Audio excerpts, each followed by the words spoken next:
Good morning to all of you and a very warm welcome. So on behalf of the International Peace Institute, it is my pleasure to welcome you to today's event, which is organized in collaboration with the City of New York, the Open Society Foundation, Columbia University's Global Policy Initiative, and Concordia. Today's forum begins the New York City's Global Mayors Summit, a forum where mayors will discuss local solutions and city-level opportunities in response to global migration and refugee challenges. Here at IPI, we often convene local, national, and international leaders to share perspectives, gain understanding, and build partnerships in order to foster empathy on issues of great international importance. We are delighted this morning to welcome so many mayors from around the world, especially as we witness the ever-growing importance of local leadership. This morning's opening session, which is entitled Shaping Priorities with States, Cities, Migrants and Refugees, will provide the opportunity to hear from leaders working to proactively address issues of immense importance, the refugee crisis and the increase in international migration worldwide.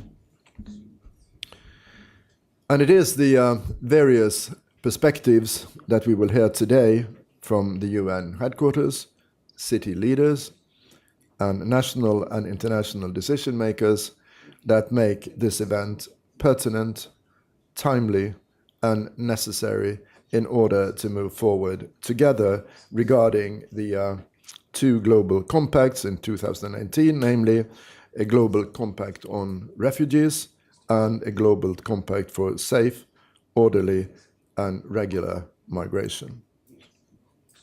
It is also my very great pleasure to welcome the chair of the IPI Board of Directors and Director of the Global Policy Initiative at Columbia University, Professor Michael Doyle, who's sitting here, as the moderator of today's important event. And it is also my deep privilege to welcome back to IPI two distinguished international leaders whose wisdom and, I'd like to say, great passion for humanity is boundless. The Honorable Louise Arbour, hi Louise, the UN Special Representative for the Secretary General on International Migration, will give the keynote address. And following her presentation, Her Excellency Mary Robinson, member of the Elders, where are you, Mary? She's not, oh, because she's coming shortly, okay. So I shouldn't welcome her before she arrives. Anyhow, she is, as you all know, a member of the Elders and the first woman president of Ireland and former UN High Commissioner for Human Rights. And she will share with us her reflections on the issues at hand. The massive rise of refugee and migration flows have shocked people's conscience and unsettled governments at actually every level, as well as internationally, as well as institutions worldwide. The IPI project, the Independent Commission on Multilateralism, or ICM for short, has had a very strong support for the Global Compacts as one of its key recommendations. And let me quote from the report. It stated, I quote, "Politicians, the media, and other leaders should reduce fears about strangers in need, not fuel them. They should help demythologize and rehumanize refugees, migrants, and internationally displaced persons. They should also stress basic values of human dignity, solidarity, and empathy," unquote. We are indeed this morning honored to co-organize today's event, and we are commending New York City for its leadership in promoting partnerships and working to comprehensively address global challenges by supporting principles of pluralism and community-based innovations. It is now my very great pleasure to introduce Penny Abouadina. I hope this was not with an Italian accent, New York's City Commissioner for International Affairs. As head of the Mayor's Office for International Affairs, she leads New York City's effort to build a global platform from which the city is promoting its goals of a more just and accessible society, showcasing the diversity of New Yorkers, and I consider myself as being one, having lived here for 12 years, and sharing policies and best practices with the world. So a full biography of today's distinguished speakers are in your programs, but before we begin, may I remind you to please silence your cell phones, though we encourage you to tweet about the event. So Penny, the floor is yours. Thank you for that kind introduction, Ambassador, and for hosting us here at the International Peace Institute. Excellencies, colleagues, and honored guests, I am pleased to welcome you to New York City for the 72nd UN General Assembly, especially today for this timely Global Mayors Summit on migration, refugee policy, and practice. It's an honor to co-host this event with my colleagues from the Mayor's Office of Immigrant Affairs, our partners from the Open Society Foundations, Concordia, and Columbia University's Global Policy Institute. Can we also take a minute to please give a round of applause for the staff that put this together?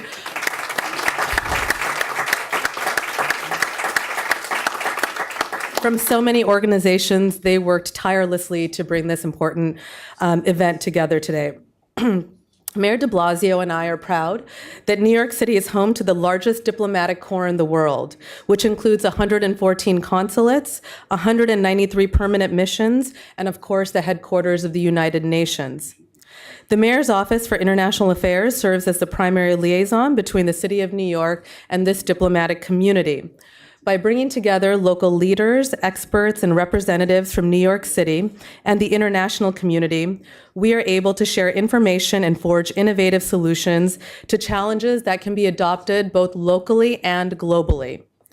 With an incredibly diverse population of 8.5 million people, New York City grapples with key development concerns that might be familiar to all of you. The need for climate resilience, equal opportunity, jobs, quality education, and affordable housing, among others.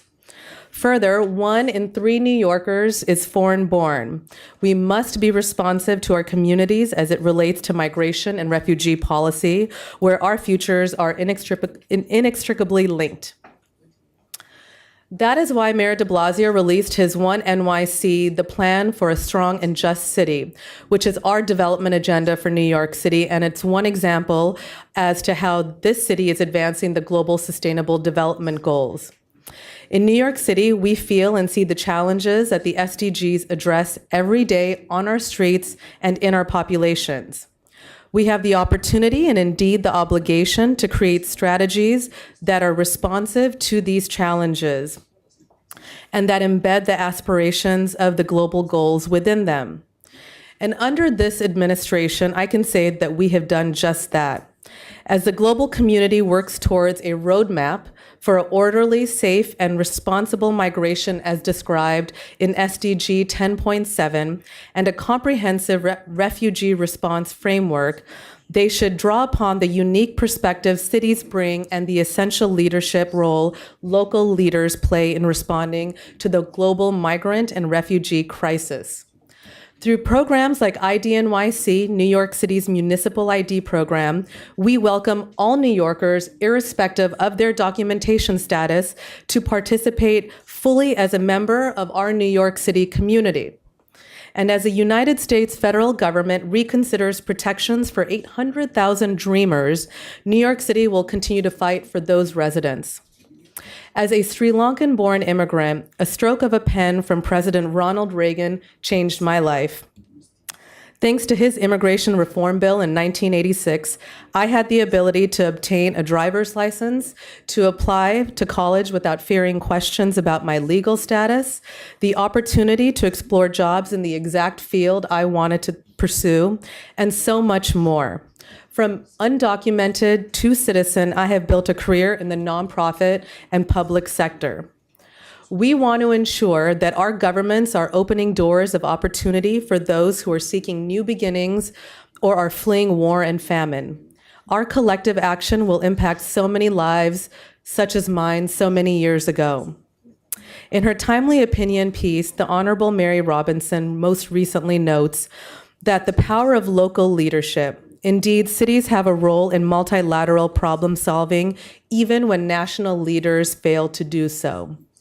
Later today, you will hear from Mayor Bill de Blasio, the many mayors and city representatives who have traveled here to share best practices, learn from our challenges and successes, and support one another as we collectively address some of the most pressing challenges of our day.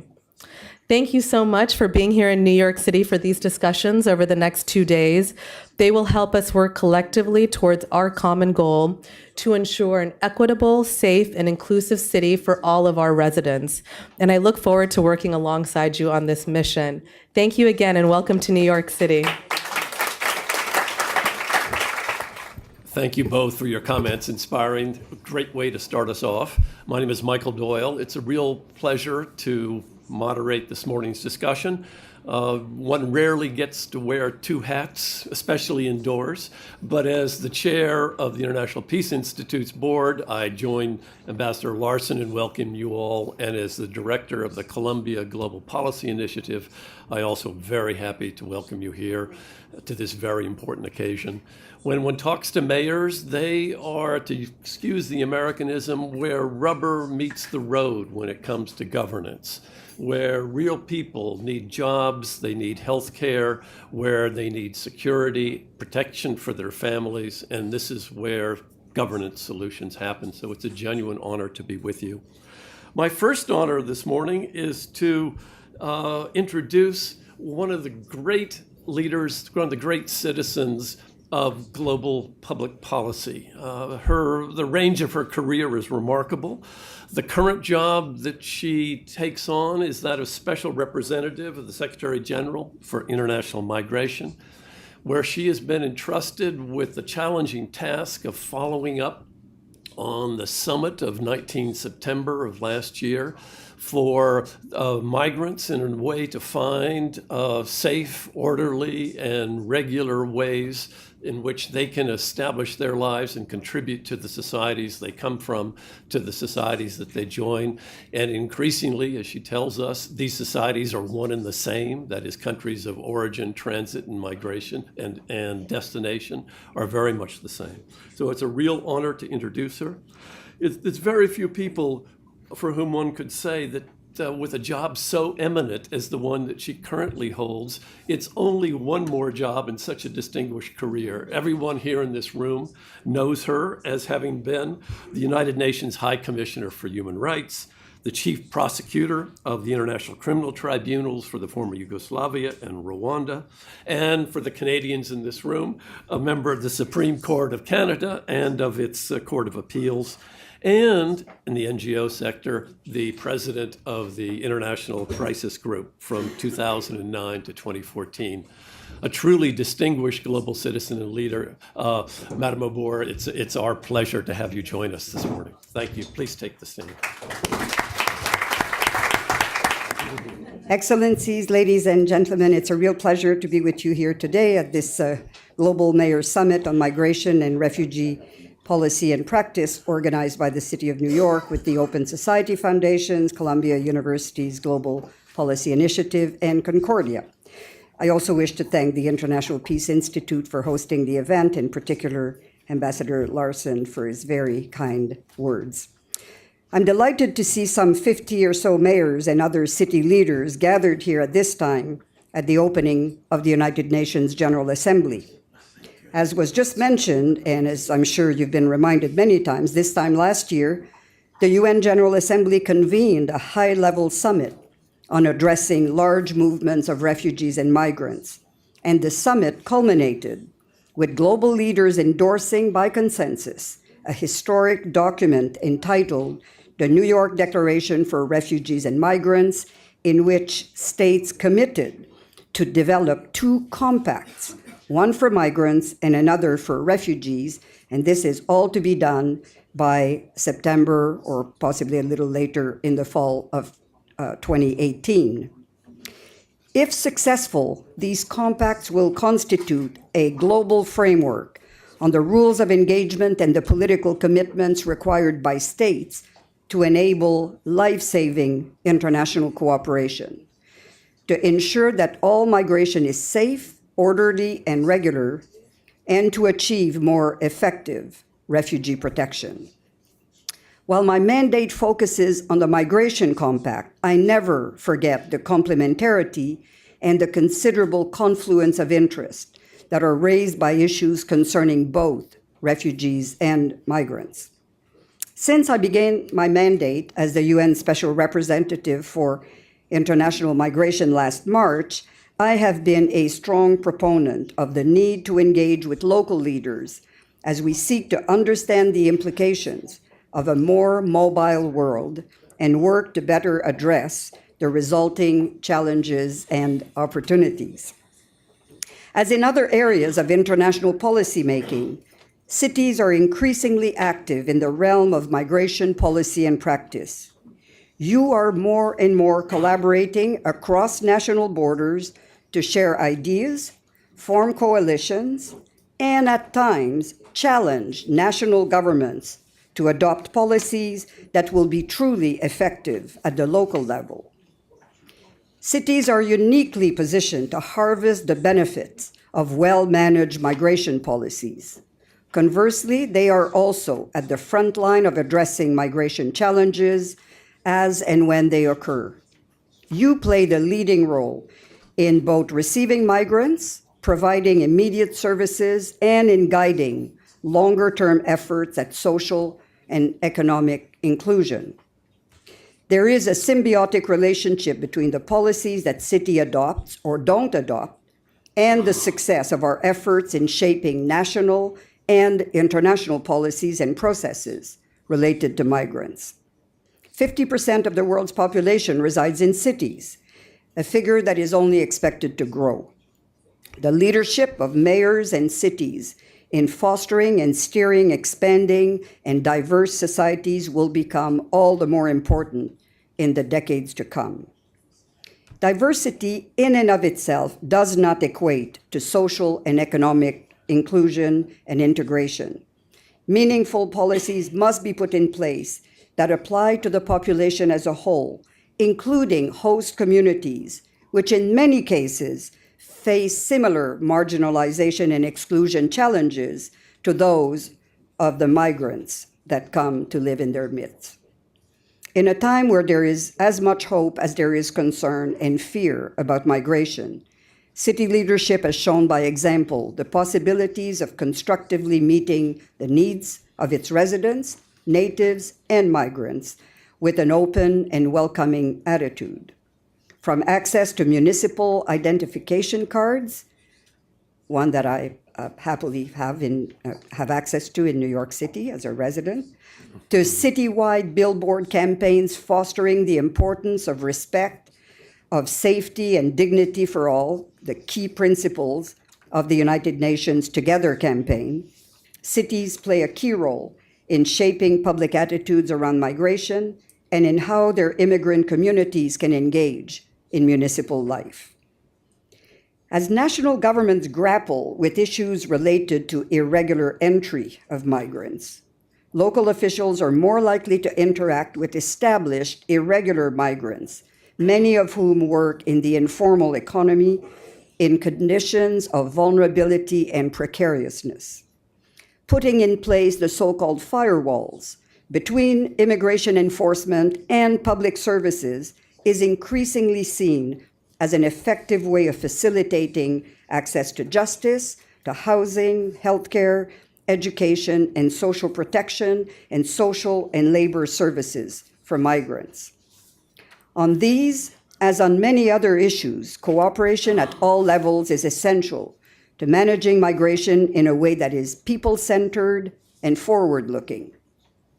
City administrations will need support from each other, from national and regional governments, from the international community, and from all actors in society who are engaging in this realm, including NGOs, businesses, and private citizens. Such support is vital for all cities, but even more so, it's more pronounced in resource-poor cities and urban settings.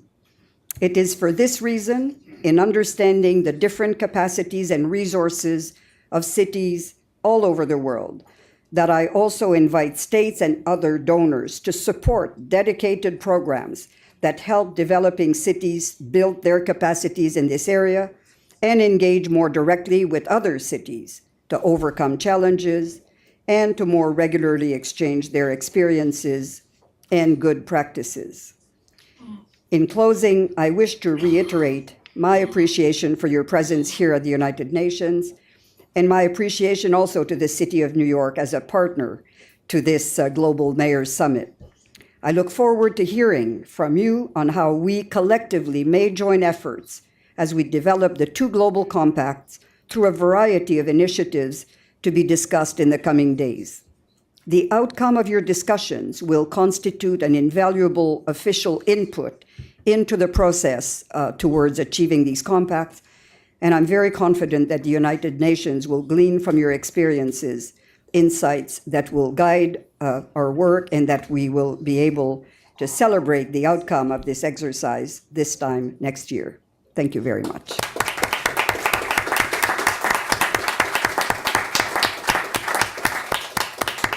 Thank you very much, Madame Abour, for those wonderful remarks, most particularly the invitation to all the mayors to participate in what will be the effort to form a global compact for migration.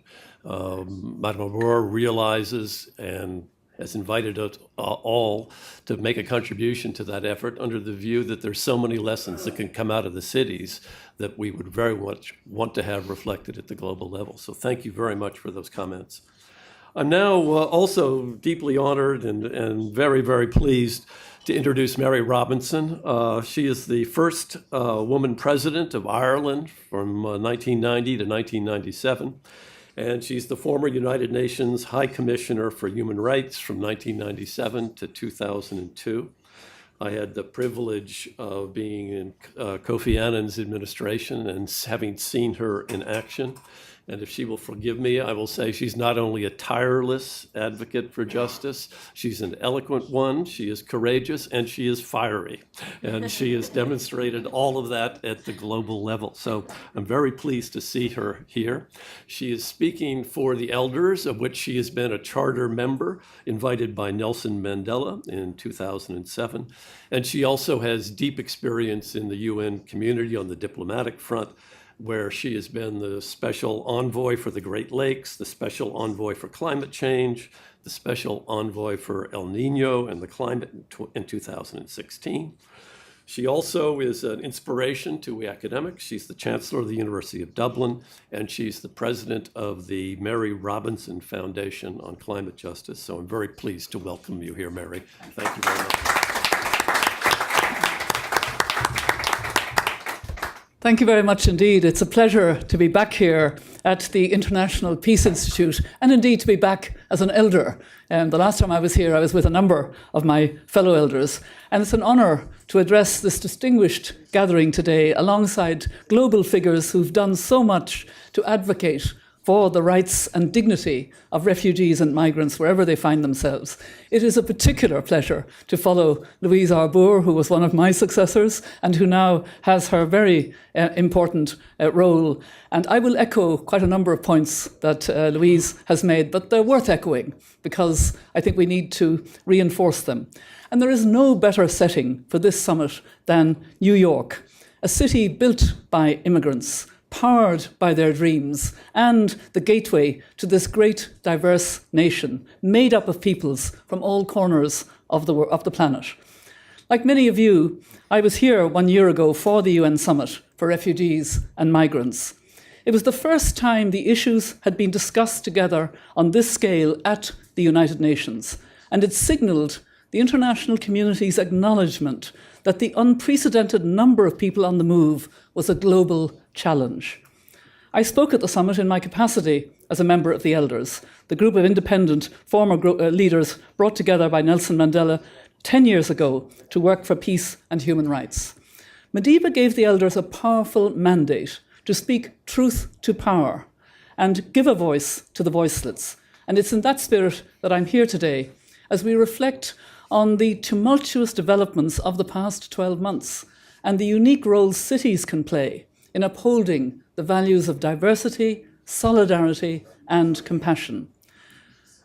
Last year's summit culminated in the New York Declaration, as Louise has said, where the countries of the world committed to essential guiding principles aimed at improving the world's response to refugees and migrants. The declaration also set out the first steps to be taken towards the same end, the 2 global compacts, one of which Louise is in charge of, which are currently being developed and due to be agreed in 2018. The Elders welcomed the summit and continue to support the process of developing the global compacts. But at the same time, we are acutely aware for people on perilous journeys across the Sahara, Mediterranean, or Andaman Sea, stranded in camps in Greece or Kenya or elsewhere, or those in host communities from Lebanon to here in New York City. Noble words spoken or written at the United Nations become meaningful only when they are translated into real changes on the ground. Migration is a matter of flesh and blood and not arid statistics. Every person on the move has rights and dignity that must be respected and protected at every stage of their journey. This is particularly true for women and girls who are vulnerable to sexual abuse and exploitation from traffickers, smugglers, security guards, and unscrupulous opportunists in host communities, including cities. You mayors can be the indispensable agents of positive change that protects refugees and migrants. And for this reason, I'm particularly grateful to have the opportunity to meet and hear from you today. Cities thrive on immigration, diversity, and pluralism. We see this across the United States and the wider world, from New York to London, from Beijing to Brasilia. Cities can and should be the crucible for an inclusive and empowering globalization that drives sustainable economic growth and offers a model of integration to wider society. Yet, the political and economic climate is challenging, and bold leadership is required from mayors and civic authorities to fulfill cities' potential and confront the threat of populist isolationism. Migration is currently the main driver of urbanization, with climate change a significant and rising push factor in this phenomenon. As we've heard, more than 65 million people worldwide have been forced from their homes as a result of conflict, climate change, poverty, and a myriad of other factors. In the past few weeks alone, we've seen the physical, social, and economic devastation wrought on American cities by Hurricanes Harvey and Irma and on vulnerable communities across the Caribbean. We also saw the death and destruction caused by severe monsoons across South Asia. We know from previous experience, such as Hurricane Katrina in 2005, that some people affected will be displaced from their homes forever. Many of these globally displaced people are drawn to cities, but the capacity to integrate these new arrivals in a manner consistent with their human rights and dignity is often woefully inadequate, reflecting, unfortunately, an equally inadequate response from political leaders. In the 12 months since the New York Declaration, we've seen worrying retrograde steps taken by countries or regions to whom the world has traditionally looked for leadership. President Trump has sought to more than halve the number of refugees that can be admitted to the United States this year alone, and repeatedly expressed his desire to ban refugees from certain countries from ever reaching these shores at all. As Kofi Annan, former UN Secretary General and now chair of the Elders, has said, and I quote, "Curtailing the US refugee resettlement program undermines the great values of a nation that has always championed humanitarian principles and human rights." Across the Atlantic, the European Union has also adopted policies which endanger the values on which it was built: cooperation, responsibility sharing, and human rights. European countries have so far failed to put together and develop an effective common response of shared responsibility to the increased influx of refugees and migrants.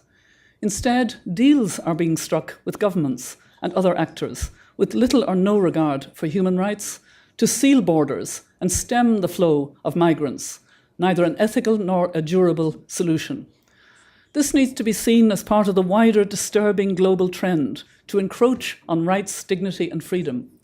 The shutting down of civil society voice poses a real risk, not just to human rights and justice for refugees and migrants, but also to wider issues of development, peace, and security. But the past year has also borne testament to the irrepressible humanity of so many individuals, families, and communities who have opened their doors and hearts to their fellow human beings in time of need. From privately chartered boats rescuing migrants from the Mediterranean to private sponsorship schemes in Canada enabling refugees to be safely resettled and integrated into communities, the resilience of global solidarity offers hope for the future. And cities are at the front line of this struggle. How they rise to the challenges of reception and integration can demonstrate the great benefits of economic pluralism, which is an essential tool in combating xenophobic and anti-migrant narratives. Cities and their mayors can assert the principles of international cooperation even when national leaders willfully spurn their responsibilities. For example, the pledge of the Global Covenant of Mayors, including New York, Washington, D.C., Chicago, Los Angeles, and Miami Beach, to continue to work to honour the Paris Agreement on climate change. This is consistent with the remarkable mobilisation of civil society and non-state actors, including the C40 Cities Alliance, that I saw in 2015, ahead of the Paris Climate Agreement, in my capacity as the UN Secretary-General Special Envoy on climate change. Bringing civil society to the table brings new ideas and innovation and gains the support of the people needed to actually implement change. The past year has seen many mayors play defiant roles to implement positive change on a number of fronts, not least those cities and states here in the United States, which have challenged President Trump's order to scrap the DACA or Dreamers scheme that protects child immigrants.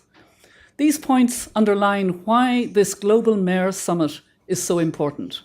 It's indispensable that you, the mayors, be consulted and that your insights help to shape the global compacts. And it's your continuing work at the front lines, long after the compacts are agreed next year, that will determine their real impact and success. In preparing this speech, I was reminded of Peter Sutherland's recommendations in his seminal report on international migration published this year to empower cities and migrants. As Peter writes, cities around the globe are playing an ever-increasing role in welcoming migrants and are developing the functions and tools to manage greater diversity. They should be given the power and resources to do this properly. The elders echo Peter's call. We believe that to date, cities and their leaders haven't been sufficiently included in national and international debates where policy priorities are shaped. Your voices need to be heard in the future, and the elders will stand with you in the struggle for civic virtues and human dignity. Thank you.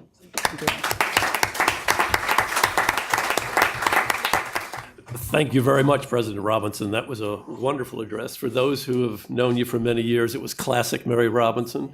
Part of the job of the elders is to hold their successors accountable. And I think we heard a very eloquent statement of just that and the importance that mayors will play in advancing the Global Compact. So thank you for those words. We now turn to the mayors. And this morning we have speaking to us the Honorable Kasim Reed, the Honorable Marvin Rees, the Honorable Arias Lukwago, and the Honorable Andreas Holstein. Mayor Reed, I'm told, is on the way, and we will introduce him when he arrives. In the meantime, I'm very pleased to introduce the Honorable Mayor of Bristol, Marvin Rees.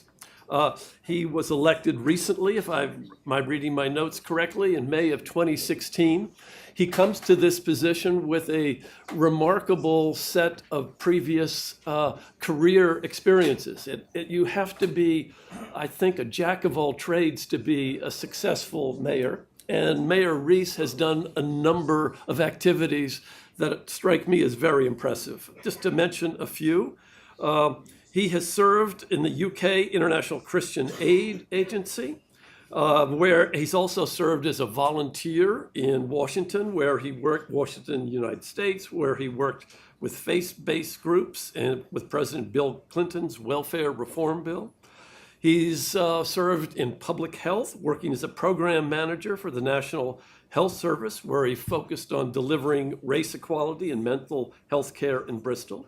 He's also been in radio broadcasting, and part of his election as mayor was a determination to improve the opportunities for young people in the city of Bristol. And there he's founded a very important city leadership program on which he has been working.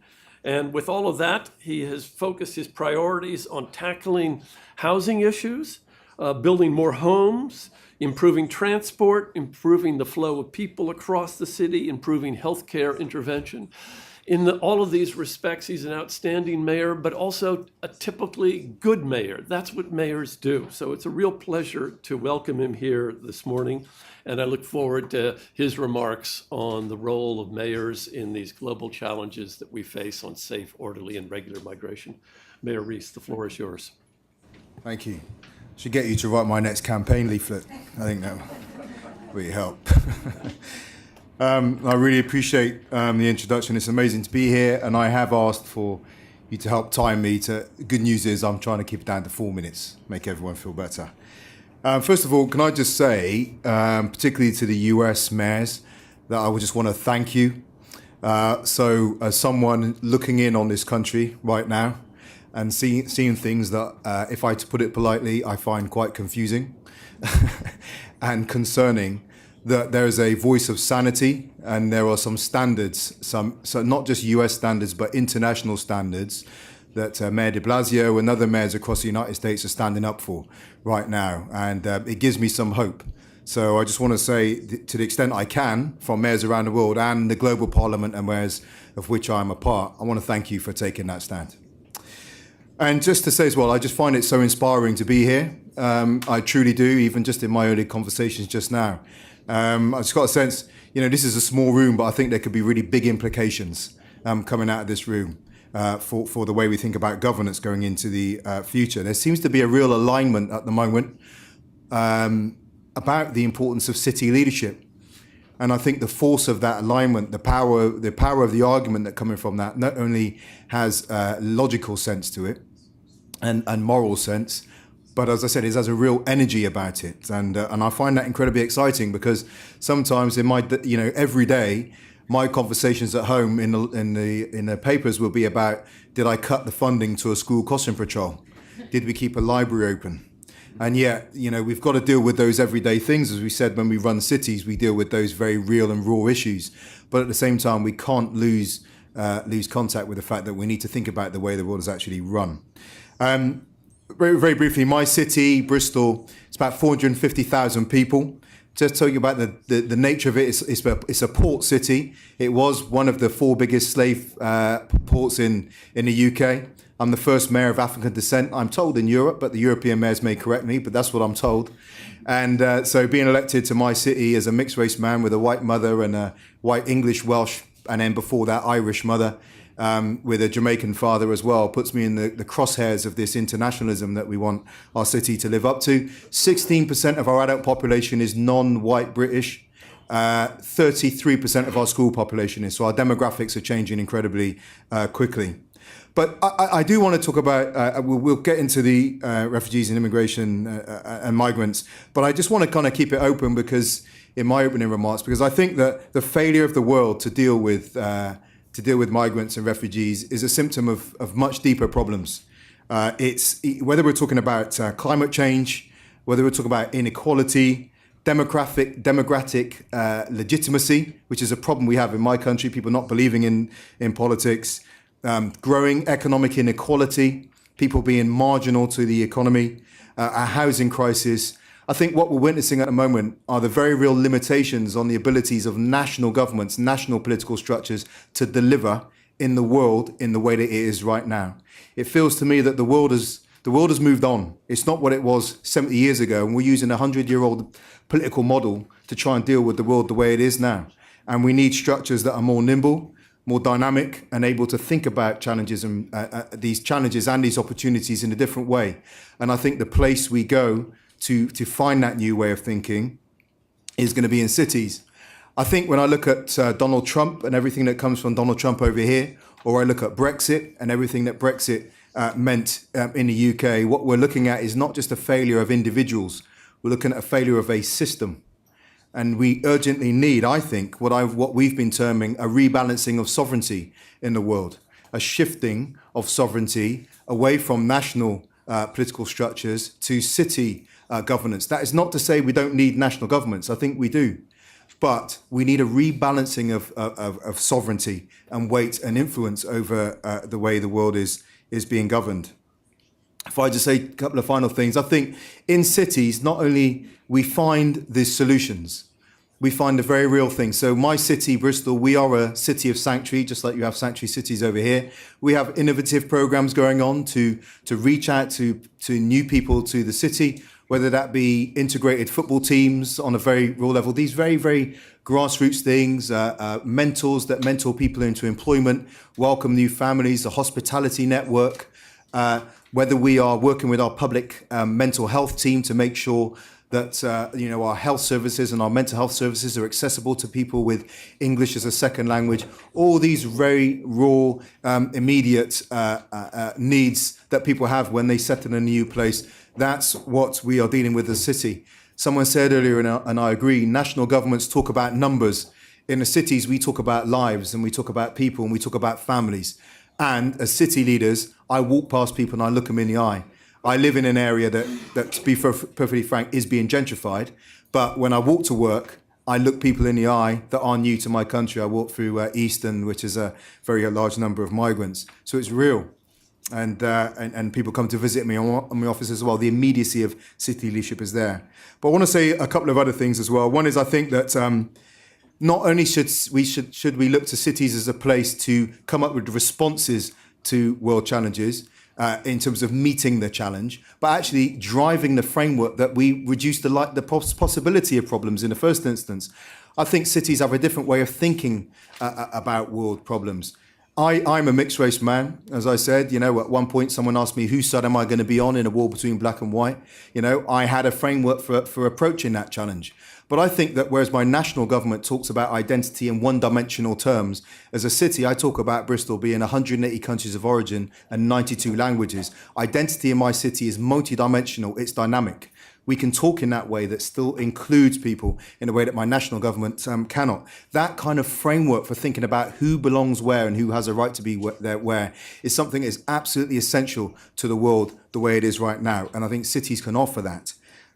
Secondly, I think we need to look at cities as, again, free-framing sovereignty as a place to drive new policy, new global governance approaches.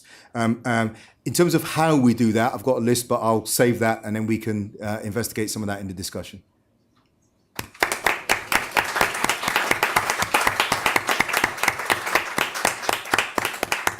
Thank you very much, Mayor Rees, for those remarks. It's wonderful to see you here in that role. You are living proof that history can be transcended, and with the leadership that you are offering, that is the history of Bristol in the 18th century, and the leadership you're offering, that you can create a new future for such a dynamic city. So it's a genuine pleasure, and thank you for your remarks. I'm now going to go back to the order of the panel and introduce the Honorable Mayor Reed, Kasim Reed of Atlanta. His record in Atlanta is extraordinary. I'm not sure how much is in the material before you. He is the 59th mayor of the city of Atlanta. He was elected to a second term in 2013. He's made clear his priorities are extraordinary governance. That is, he was elected on a mandate of fiscal reform, and he has increased the core services of the city while reducing spending during the worst recession, of course, beginning in 2009 in the U.S. He's hired more than 900 police officers. He has opened the city's recreation centers as safe havens for young people. He's improved the fire response teams in Atlanta. He's engaged in a series of sweeping reforms, including tackling a $1.5 billion unfunded pension liability, which is the story of many local governments across the United States. He began his term facing a $48 million budget shortfall, and under his leadership, the city has had 4 years of balanced budgets with no property tax increases, and its cash reserves have grown from 7.4 million to more than 175 million. You have no idea what a mantra that is for Americans to hear that kind of a record for an urban city. So it's my great pleasure to introduce Mayor Reed to speak. Thank you. Thank you. Well, good morning. I bring you greetings from the city of Atlanta, the home of Dr. Martin Luther King Jr., the Centennial Olympic Games, and the cradle of the Civil Rights Movement. We have a proud legacy of standing up for civil and human rights that we think relates directly to issues facing immigration and foreign-born individuals. I often say when I move around Atlanta that cities really are where hope meets the street. When I was listening to my colleague who was just talking, I think he summed it up well. I believe that cities are going to be where the action is, because the fact of the matter is large governments, and you can really pick the government, but certainly here in the United States, they really aren't functioning well at solving problems that impact the quality of people's lives. And so in my judgment, the business community, philanthropy, and local communities are going to act decisively to find willing partners. And in the city of Atlanta, which sits at the center of the 9th largest metropolitan economy in America, with a regional GDP of about $335 billion, if you want to take on a challenge, you need my vote and the vote of 8 people on city council. I think that that's going to be an attractive model going forward as we take on issues like immigration, but certainly a host of other issues. And so what I had in mind when I came to talk is Atlanta became what it became in America because we adopted a slogan that we were a city that was too busy to hate. But increasingly, and it's certainly appropriate right now. But increasingly, you've got to show not only are you not too busy to hate, but you've also got to care about your fellow individuals as well. And I think that that's what we all have in common in this room. So really ensuring equality for our foreign-born and immigrant populations is one of the most important challenges that we face. And how we do it will really be the measure of our success. As much as our immigrant and refugee populations need support, we also need and benefit from their involvement and from them choosing us. Economically, immigrants and foreign-born individuals help make communities that embrace them real powerhouses. For example, in our city, just 13% of the population nationally, immigrants comprise 16% of our labor force. In Georgia, my home state, foreign-born workers make up 10% of the population, but they make up 17.7% of our state's entrepreneurs. Over 40% of our Fortune 500 companies in Georgia were founded by immigrants or their children. And in our state, we have the 3rd largest concentration of Fortune 500 businesses in the United States of America. In our city, immigrants that contribute $15.7 billion in spending. And so when we really started talking about this, I decided that we needed to do more than talk about it. We needed to act decisively. So I recruited a wonderful young woman named Michelle Mazer, who helped stand up our Office of Immigrant Affairs, because we decided that we were going to fully engage in every way. This fall, our Office of Immigrant Affairs will launch the I Speak ATL initiative, which will train city staff on how to work with residents from around the world, because we want to do more than just say Atlanta is a welcoming place. We want people who come to Atlanta to have someone that they can engage with and deal with directly. English proficiency, in our judgment, will not be allowed to be a barrier to accessing city services. This fall, my team will also launch ATL in Business, an interactive digital platform that will serve as a centralized location for entrepreneurs to tap into the resources that we have available and really to become a part of the mainstream in Atlanta. These initiatives are just some of the examples that we have taken on to illustrate the fact that Atlanta is not just an international city, it is an intentional city. And we do not intend to run from these conversations. We intend to lead on them.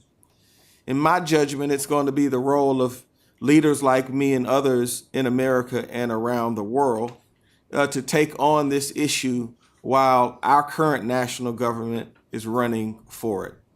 The bottom line is this is about a competition for talent. And I think that our economy is thriving right now in Atlanta, performing better than it ever has, certainly in the last 50 years, because people feel at home in our city. And so I'm going to continue to make sure that that stays so.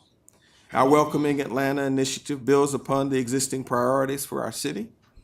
Public safety. I do not allow my police force to be turned into an extension of ICE. If President Trump wants to move forward with his policies, he's going to do it on his own, or he's going to get a court order to force me to do it. And I'm going to resist that vigorously.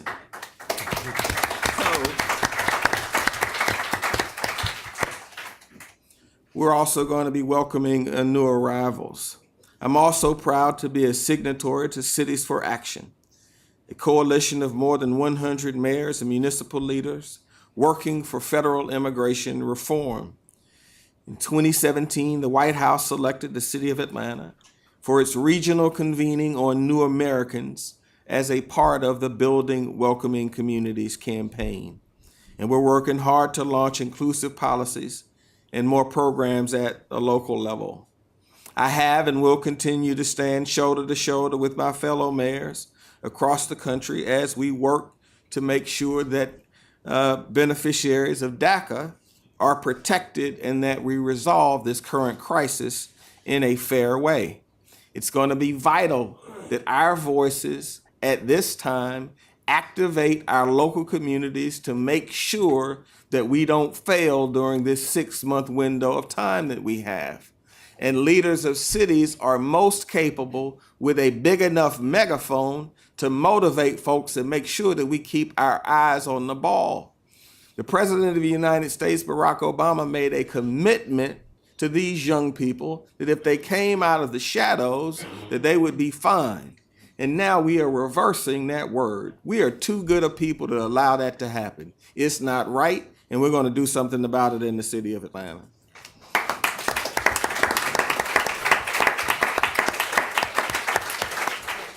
And as I close, this is what I have to say to my colleagues who care about immigration and embracing foreign-born individuals. In the city of Atlanta right now, we have the second fastest growing foreign-born population by percentage. Our economy is doing better than it has done certainly in more than 40 years. Construction levels, 4.1 billion, record high construction levels. 8 budgets in a row balanced. Population surging. And if anybody wants to figure out what side to be on this side of the argument, the only thing that they need to do is look at Atlanta and Birmingham, Alabama in 1960. By all fundamentals, the city of Birmingham, which is a wonderful, charming city, should be the most dominant economy in the Southeast because of the steel industry, but it's not. And it's not because of a man named George Wallace and a man named Bull Connor, who took positions that were divisive and small in 58, 59, 60, and 61. And as a result, the city of Atlanta had a man named Ivan Allen, who was its mayor, who testified for President Kennedy in favor of civil rights. They had a governor named Carl Sanders, and later a governor named Jimmy Carter that said segregation in the South must end. And so a shift occurred in terms of Northern capital, and they decided that Atlanta was a better place for investment in our financial centers than Birmingham. And so today, the Atlanta metropolitan economy is 3 times the size of Birmingham, Alabama's economy. This example fits precisely with the conversation that we're having today. If we choose to have a big, bold, inclusive vision of our cities, our states, from wherever we are in the world, and embrace these challenges in a way that is humane and dignified and competent, our economies are going to thrive, and morally we're going to be in a much better position, and we're going to be rewarded for it. And that's why this conversation is so important. There have always been times in our communities where there was a fever that said that we needed to be closed and small and afraid. But there are always folks like us that were smart enough to know that that fever needed to be broken. And so this conversation today is about breaking that fever, and I hope you're for that. Thank you.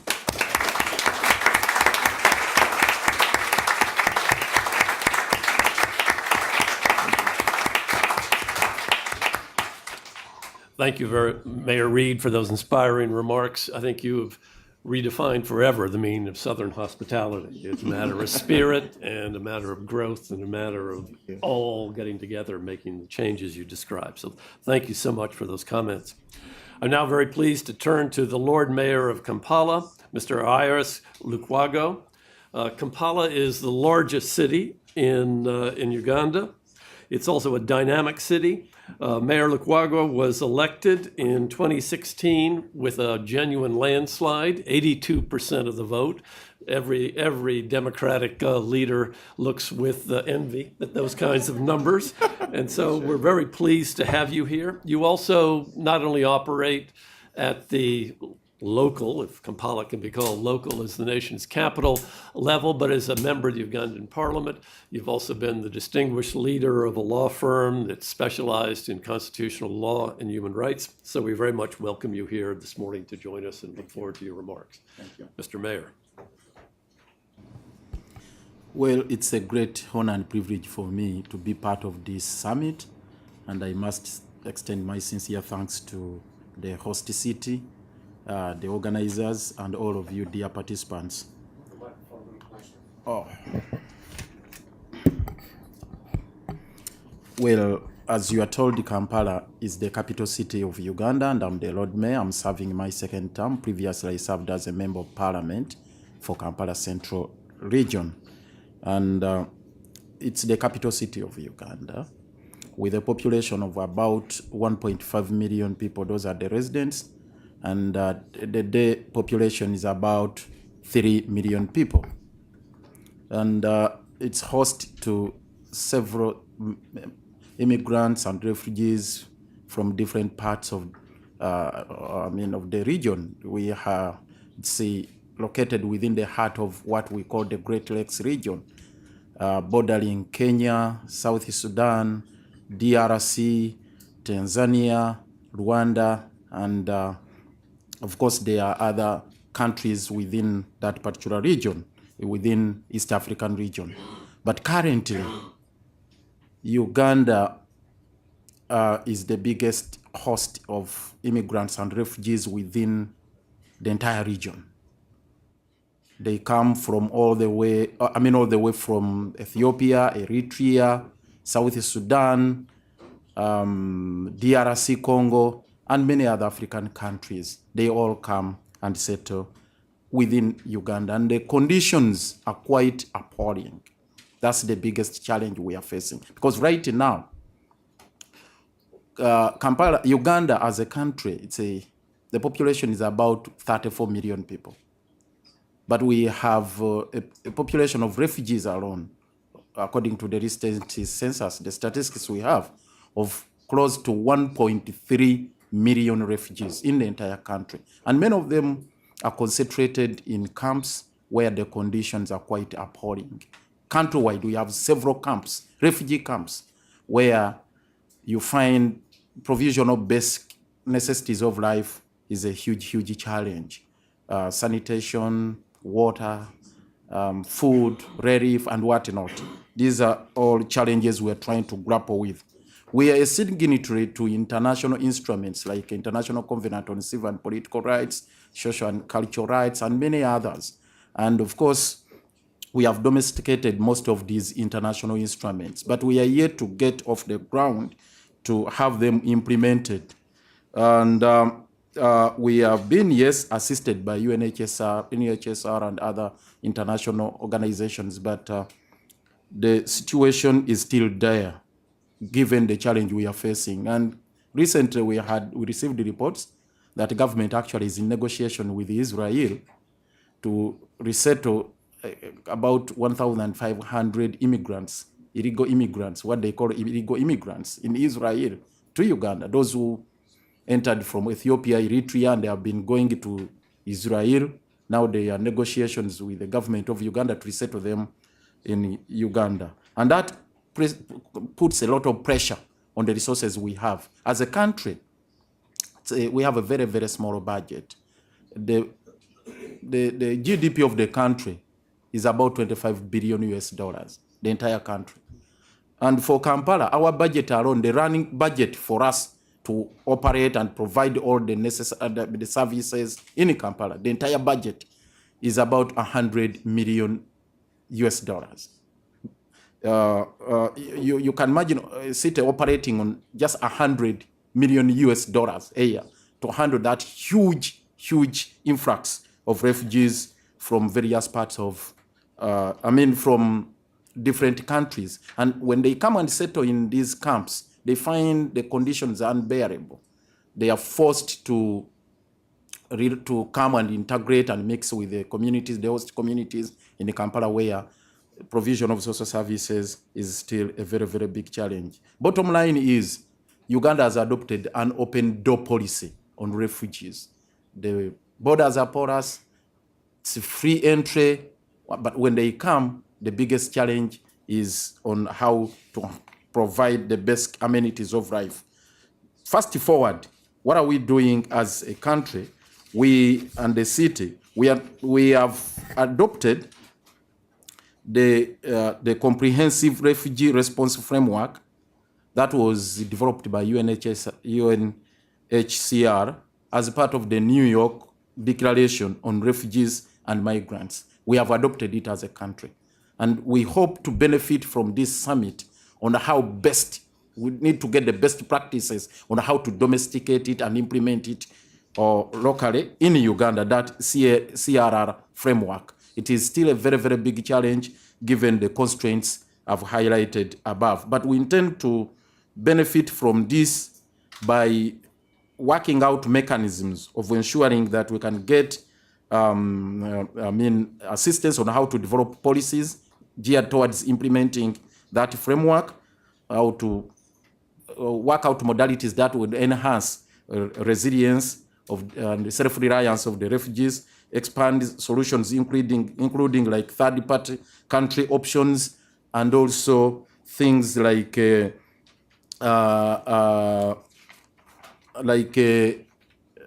building capacity of these various institutions we have locally that are helping us to deal with this crisis. Finally, the element of integration within society is still a very, very big. You've had cases of xenophobia. Yes, they are not on the scale like you've witnessed in South Africa and elsewhere, but it is still a very, very big. Xenophobia is still a very, very big problem on the African continent. How to deal with that? We need to benchmark from you the best practices you can advise us on, and of course, how we can generate the the necessary resources to deal with this challenge. Otherwise, I thank you very much, and we hope to benefit quite a lot from our interaction with you, colleagues and members. I thank you.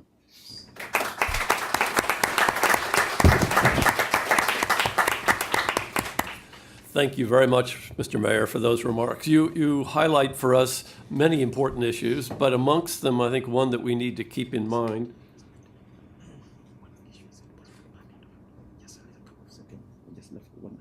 Yes, please. The floor is back to you. Okay. Yes. Just one little thing, the long-term solution we need to deal with, honorable members here, the civil unrest within the region, the political instabilities we are witnessing, constitutional instabilities. We have a very, very big problem.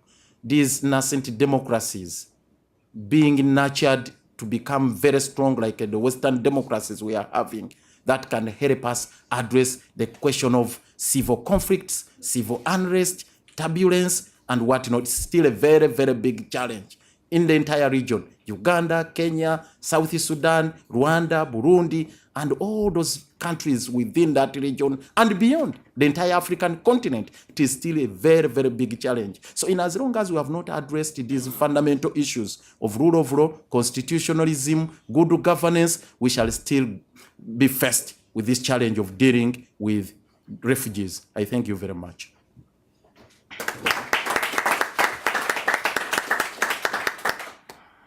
Good. Thank you again, Mr. Mayor. The points you made were many and very interesting, but one that struck home most to me is that not all cities, needless to say, are in the same position.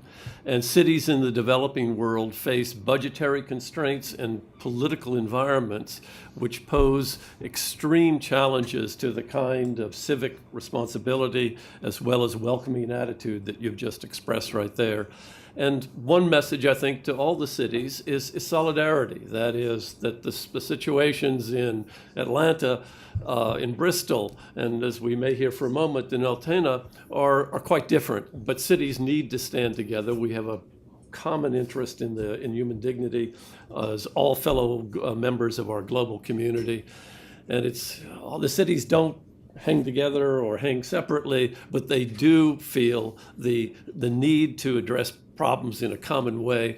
Problems not addressed in one part of the world will show up in another part of the world, and that's the message of both refugees and migration. So I'm also pleased to introduce the fourth of the mayors on this distinguished panel, Mayor Andreas Holstein of Altena.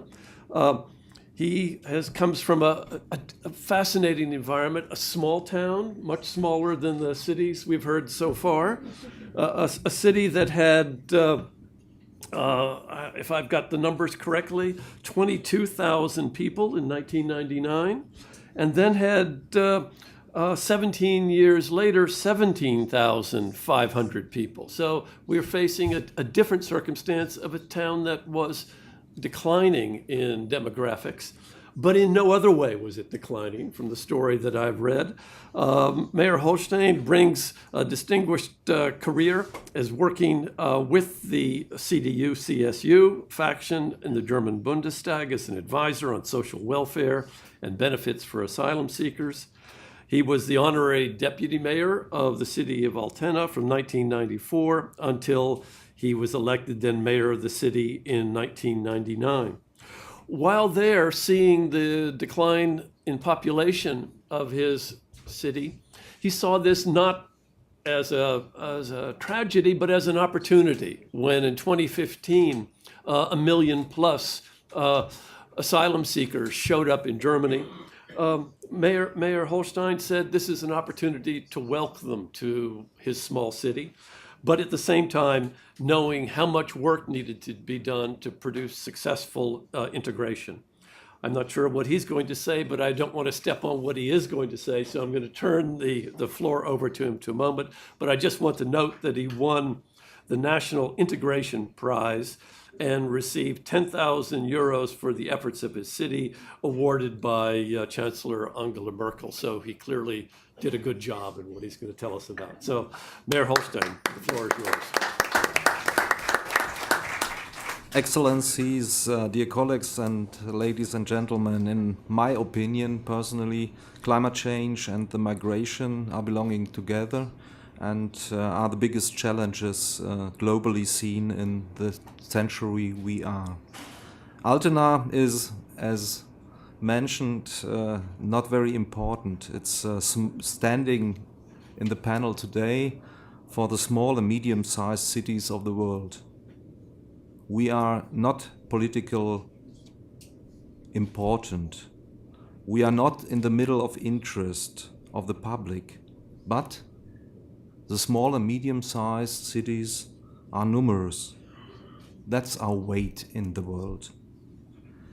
If you allow me, I would like to make 3 remarks.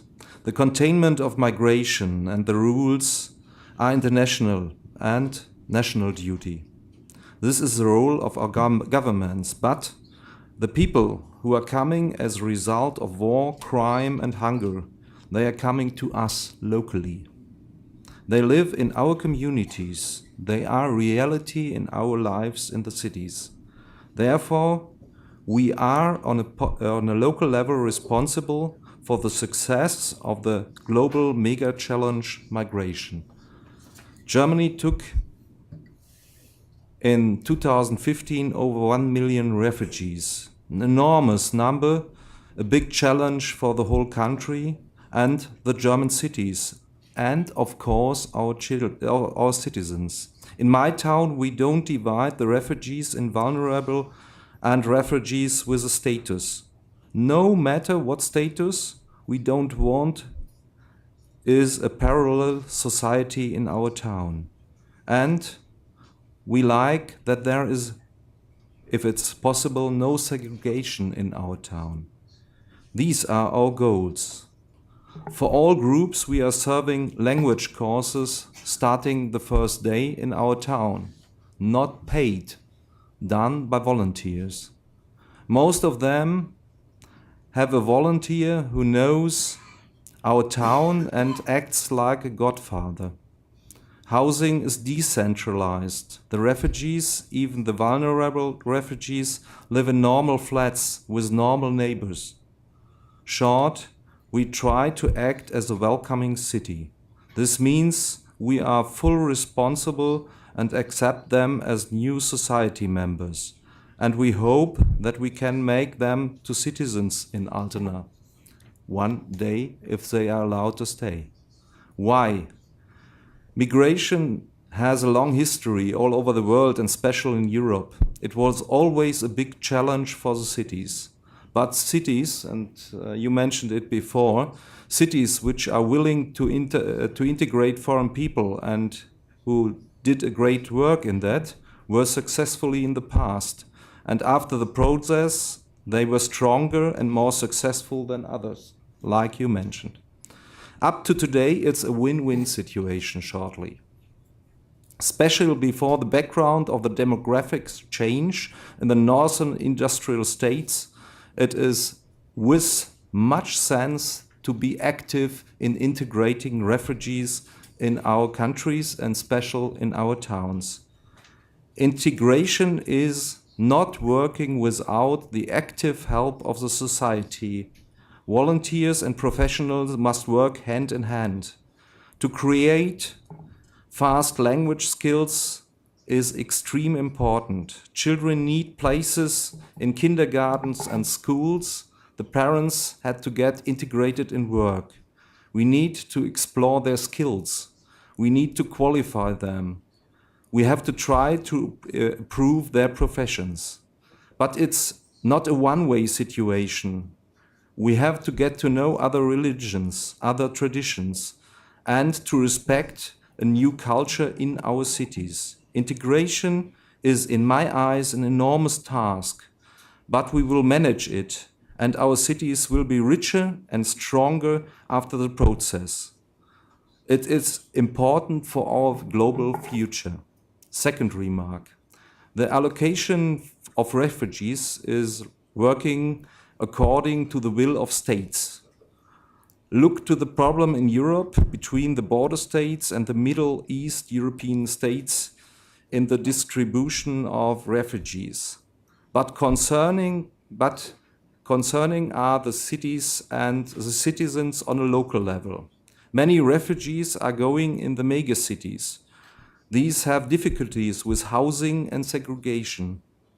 If there would be a national budget or international budget for refugees, which covers more than the cost. Small and medium-sized cities could take refugees on a voluntary base. This would reduce prejudice, increase acceptance among citizens, because the world may be better infrastructure for the whole city. Third remark, and the last remark, we need more international exchange in integration methods and techniques. In Europe, the OECD is working on a study of a topic with 10 cities. Legal question are international or belong to the state level, but the task of integration is nearly the same in all our cities, even bigger and smaller ones. So we have to learn from each other, and we need a very good and very effective network. Thank you.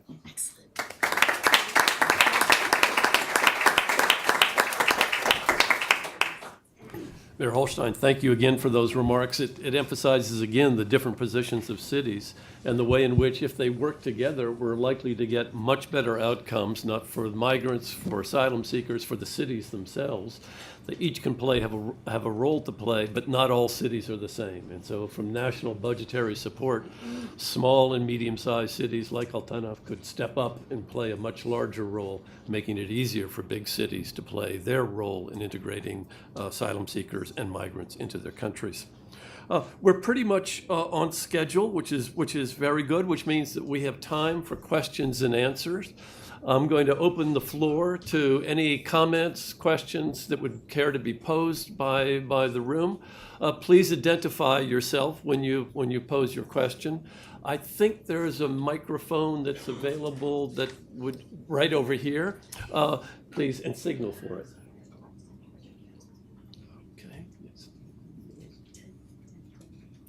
Okay. I've had someone who has requested the floor first, the mayor of Claxton, Georgia, Mr. Mayor Terry. Mr. Mayor Terry. There, please. And so think of your questions or comments while he's asking his. Great. Thank you, Mr. Doyle. First off, it's an honor and a privilege to be amongst a group of esteemed mayors and colleagues. I had the opportunity to go to the first summit in Berlin just a few months ago, and it's a privilege to be here again. I wanted to just actually echo and sort of reinforce the words of Mayor Kasim Reed.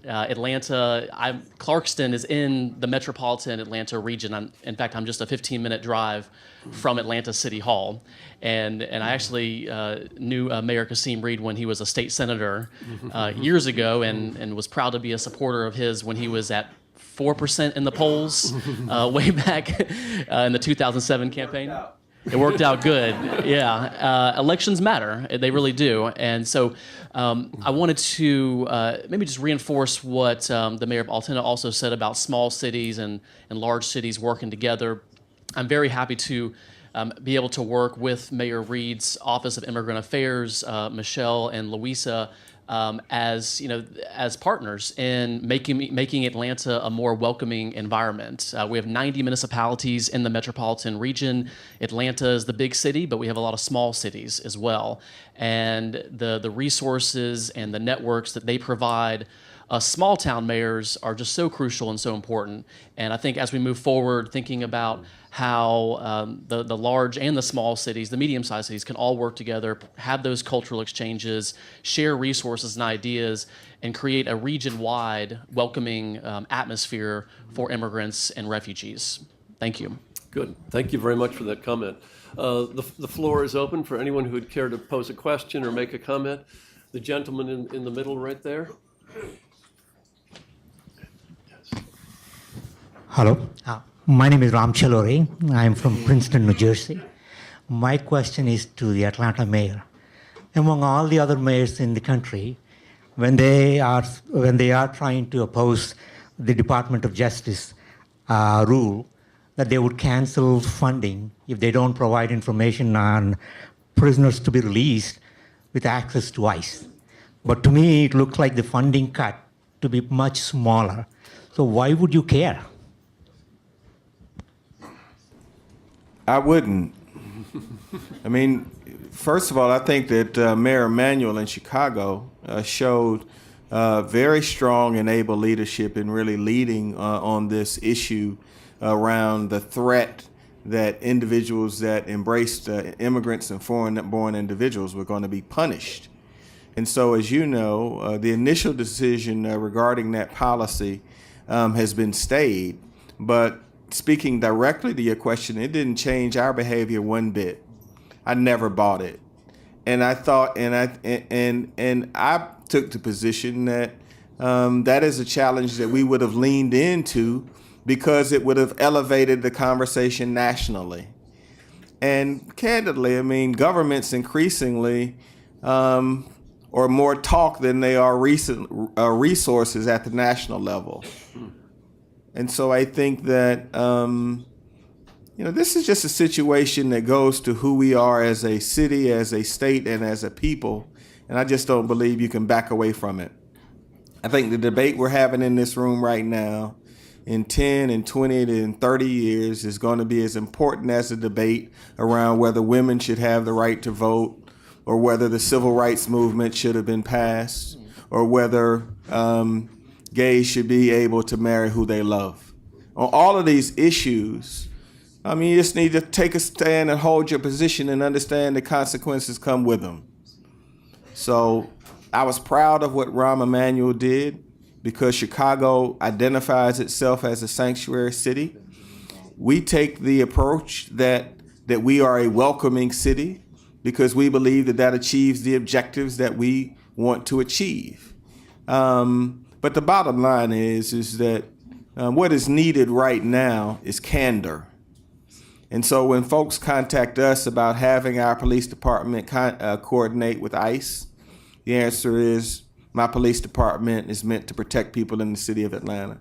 And unless you want to, take over my police budget and fund it, then you should. And so that's the position. And we need to be clear. Mayors have to use our voices.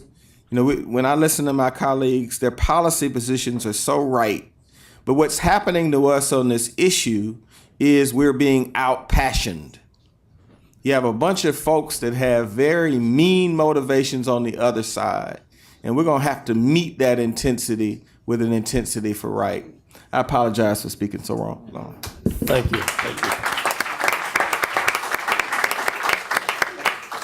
Mayor Reese of Bristol would like to address a similar issue. Please, Mr. Mayor. Well, on your last point, it seems you're from Atlanta. I'm a big fan of Dr. King. Reminds me of him warning us that people of ill will have been much more effective at using time than people of goodwill. So as this moral challenge takes place, we got with you on the front foot. It might just be interesting to know of something that didn't quite come off, but I thought was a very interesting conversation that was taking place among myself and some colleagues on the Global Parliament of Mayors. As we watched the threats from the federal government against US mayors that were not going to go along with their approach to migrants, we had a conversation around could we source some money and make a financial contribution. Now, it would not have been of a scale of finance that would have covered the withdrawal of any federal money, but it would have been a very powerful gesture. And I think the excitement is what would be the implications of cities around the world saying we will not just make moral statements about our alignment to where you are, but we are going to make resources available to sustain you in upholding your city sovereignty, so you can shape what goes on inside your boundaries. Now, I said logistically it wasn't possible to do it, but I think what it potentially opens the door to is a very interesting and I think exciting and progressive approach to the way we think about doing city governance in the future and where our alliances are. Thank you very much for those comments. I'd like to pose a question to the panel before I go back to the audience. And that is, very eloquently this morning, we have heard about the burdens that national governments can impose upon cities. Everything from the challenges to sanctuary to the dreamers, et cetera. We've also heard about some of the benefits and the support that national governments can provide for cities. From the mayor of Altena, we've heard how his integration was made more feasible by support from the federal government. My question to the mayors assembled here and anyone who would want to comment from the audience is, what, if anything, are you looking for from the global level, the multilateral level, that is the UN system? What, is there anything that would be positive to assist you? And in particular, what is it that you might like to see in the global compacts that are being prepared by Mrs. Arbour for migrants and by led by Mr. Grandi for refugees? What's your wish list? What would you like to see in this document, if you have some thoughts on that question? And it's addressed to any and all the mayors right here. My wish list would be really identifying folks like my colleagues who are doing it the best, to really define the issues that come with having a forward-leaning position around foreign-born individuals, and then having an organization that is well-sourced as this one really identify who is doing concrete work that's delivering concrete results. Because when you are a mayor, you have a shelf life and an end date. So to the extent that you are able to identify people that are doing concrete work, it saves me 6 months, 12 months, 18 months, 24 months if I can pick up the phone and call the mayor of Altima who dealt with these issues at an important time. But what we need from you all really is a platinum standard of who is doing the best work, so that we don't waste our time on well-meaning individuals who aren't delivering concrete results.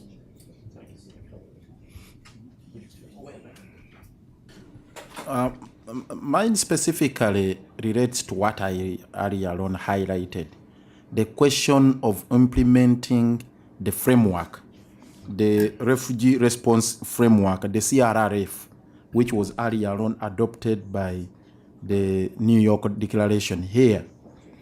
In light of the peculiar challenges we are facing on the African continent, because it emphasizes the issue of integration, provision of adequate facilities and whatnot. Like in situations like we are grappling with in Kampala and most of the cities on the African continent, where you have those budgetary constraints and yet you have an open door policy, how do you handle this? How are we going to implement the principles enshrined within that framework? That's my biggest challenge, because the will is there, but the capacity may not be available. They exert pressure on inadequate facilities. How do we handle that? Yeah. Thank you very much. Yes, Mayor Holstein. In my eyes, we need a platform to exchange best practice exchange and also the possibility to meet each other from the mega cities down to the smaller cities. And what we need from the United Nations is a framework, standards. We need standards in this question. We are not at the point that we have worldwide the same standards of humanity, and this is a pity. We need the same standards all over the world. And it is not a decision, in my eyes, of governments all over the world. It's a question of the worldwide community. And this is a solution which has to be done here in New York for all over the world. And I'd appreciate what Mayor Rees said just about having best practice and making that available. There aren't many new ideas, so people have done it before, and just finding a place to share those around be very valuable. I'm also minded, again, we got to recognise as well that some cities are wealthier than others. To get by on £100 million a year, to me, would be a ferocious challenge. And as I understand it, I think about 80% of money spent on migrants and refugees is actually in the wealthiest countries in the world. So we have to think about how do we work as a collection of cities to redistribute some of that spend, so that we not only do we put the resource in that's needed, but spend it in the right place in the right way at the right time. And again, approaching this as a global collection of cities, I think could help that. And by the way, I'm not saying cities are the magic pill. I'm just thinking that it's an untapped resource at the moment in the way the world is being run. I was interested, someone mentioned earlier on the idea of some kind of global budget to be spent like that. Again, you know, could cities spend money on that? But I'm minded of something that Ben Barber said, you know, cities are not just a topic to be discussed, they are a layer of governance and should be treated as such. So from the multilateral institutions, I'd like them to request and secure a place at the table for city leaders alongside and on an equal footing to national leaders. And I think that when we think about organizations, funders that want to spend money on this area, that they don't just think about spending money on the causes, but they think about spending money on governance. So rather than just bypassing local governance structures, they're investing in the intelligence and the ability of those governance structures, so that when that money is gone, or when the person decides this is no longer their flavor issue of the year or the month, and I don't want to undermine those philanthropists that do spend money, but when they move on, there is a sustainable structure of governance in place that can run the place well. But spending money on governance is not as sexy as it were as spending money on the issue, is it? But that's what we've got to get people to. It's a bit more mature though. Thank you very much for that ambitious agenda, which I'm sure will be heard at the right level. So thank you. I'm back to the floor. I would take the lady in the red dress right in the middle, and then we'll go around for others that have put their hand up. Yes. Thank you very much. And it's always refreshing to speak and hear from mayors. My name is Verena Knaus. I'm Senior Advisor for Migration with UNICEF. And just bear with me, it's 2 weeks I'm in New York. And I've been following the migration debates from Brussels for the last 5 years. So a lot of the criticism that was rightfully said about backstepping and going back from commitments made, I've been at the center of it. But I think we can sort of build on the refreshing enthusiasm that we just heard. I just wanted to ask a question that relates to children. You've talked about the need for social policies at work, for solutions that actually reach people's lives. And when it comes to children, most people would agree, yes, that we want to have policies at work for children, whether they are refugees, whether they are migrants, whether they will have a right to stay or not. There's this one particular issue when it comes to child protection, protecting and preventing violence against children. And yet, in almost every country, we seem to have double standards. So there is reception standards for national children, but very different care standards for non-national children. We seem to agree that detaining a child that we pick up on the street is the wrong thing. But when it comes to a refugee or migrant child, detaining the child seems like a better solution than leaving the child on the street. So I'm just wondering, is there room that mayors could lend their voice to the global discussions on the summits, that a child is a child, no matter where they come from, and that starting from there, we can actually look for those practical solutions and offer them and find the ways to share them more. Because at the level of integrating children, this is where integration starts. So it's an invitation and a question to where you see we can support you and what you can do to make the view that children are children, no matter where they come from, somehow reflected in the global compacts on migration and refugees. Thank you. Thank you very much. Would anyone of the mayors want to respond to that question or comment? Okay, I think you just got agreement across the group of mayors. I'd now like to turn to the Vice President of the Souss Massa region, Mr. Ahmed Ez-Zahidi, who has asked for the floor. Do we have a translator? Okay, good, please. We do. Bonjour, hello everybody. Maître Zaidi, vice-président région Souss-Massa, Morocco. Africa. La première des choses, je veux dire que les interprètes, ils ont discuté pas mal de choses concernant la thématique de migration. Ils ont évoqué beaucoup de problèmes. La question qui se pose, nous, on est là pour trouver des solutions. On n'est pas ici pour dire voilà l'origine de la problématique. Il y a chaque pays, on a des constitutions. Et la constitution, dans tous les pays, elle évoque dans son préambule le respect des droits de l'homme et aussi le respect de toute charte concernant l'humanité. Alors là, il faut travailler là-dessus. Il nous faut un lobbying sur cette thématique. Le travail aussi doit être au niveau national et au niveau régional et au niveau local vis-à-vis des textes de loi. Donc chaque pays. Okay. Okay. We raise a lot of questions here, but the problem is we have to find solution. Each country has a different constitution, so we have to take that into consideration. To work in terms of human rights, I think we need to work together. And what was your question again?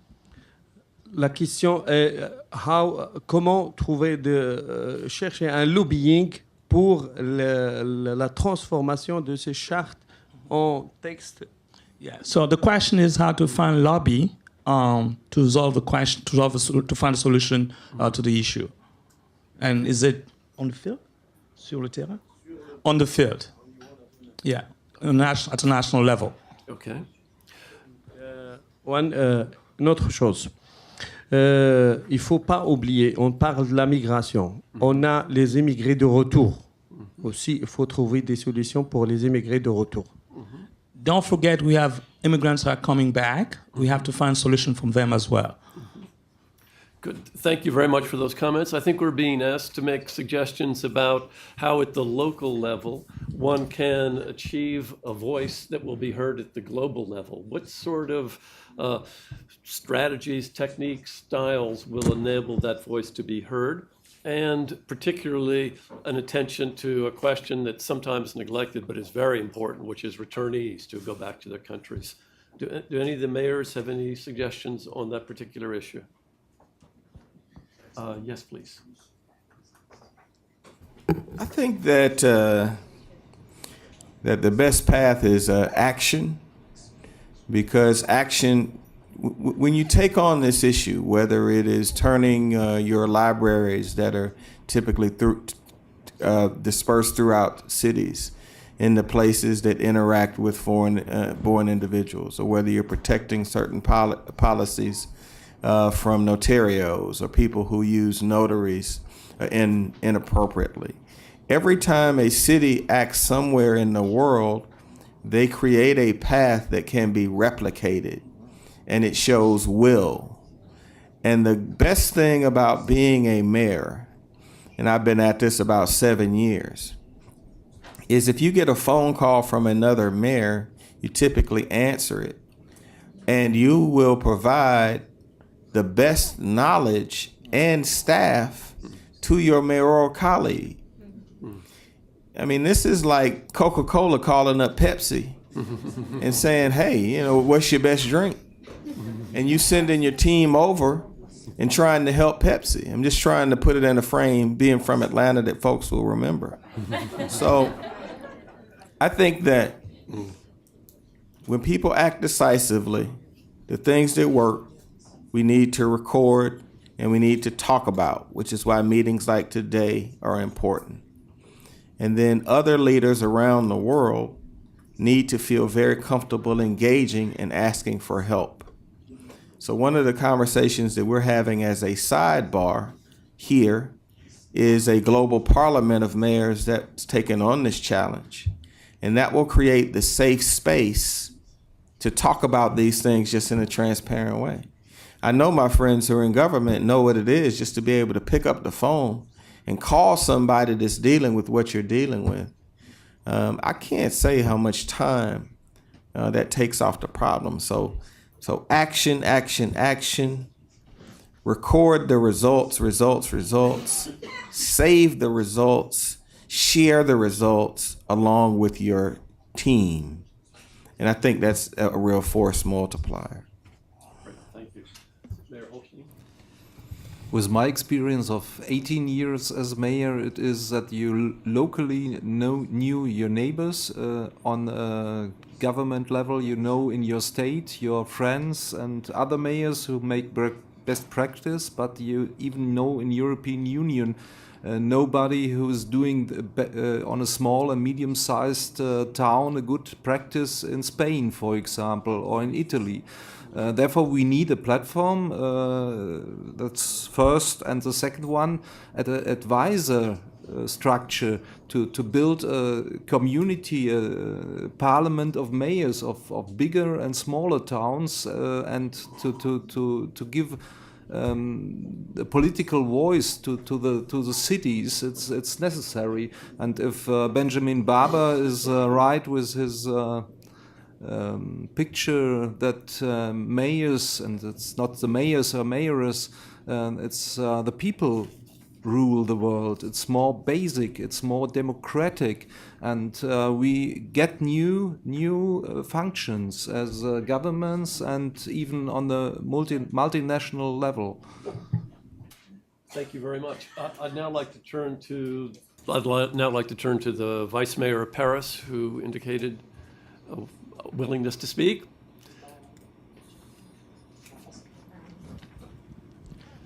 Hello, I'm Dominique Versini, Deputy Mayor of Paris. Well, as my English is not fluent, I will speak in French. And you will, well... bon, ils ont compris. Bah, ils ont compris. Well, it's a joke, it's a joke. Merci à tous, thank you very much. Merci à tous pour cet échange, c'est très riche. Moi, je comprends que vous, les maires, notamment américains, anglais, Monsieur Rees, vous avez parlé beaucoup des migrants, mais j'ai pas très bien compris si les migrants sont en situation légale ou illégale. Parce qu'en France, c'est une vraie question. Parce que, bien sûr, les maires, et vous imaginez bien que la maire de Paris a du pouvoir, hein, ne peuvent pas aller contre la volonté de l'État. Peut-être ça, vous pouvez le traduire.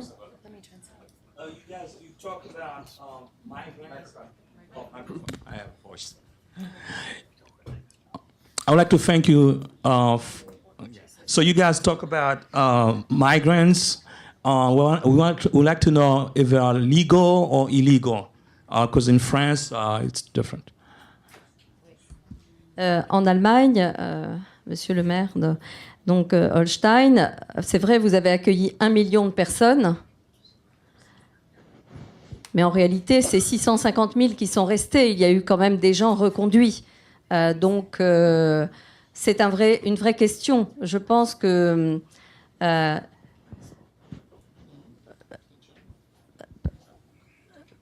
in Germany, you welcome 1 million and 650,000 stay. So I think it's a real question. Because en Europe, nous avons la question de qui reste et qui ne reste pas. Donc, les maires ont des valeurs humanistes, mais le gouvernement et la loi nous empêchent d'aller jusqu'au bout. Et il y a des gens qui sont reconduits en Italie, en Grèce et dans d'autres pays encore, puisqu'on sait qu'il y a des accords qui sont en train de se faire au-delà de la mer. The question is to stay or not to stay.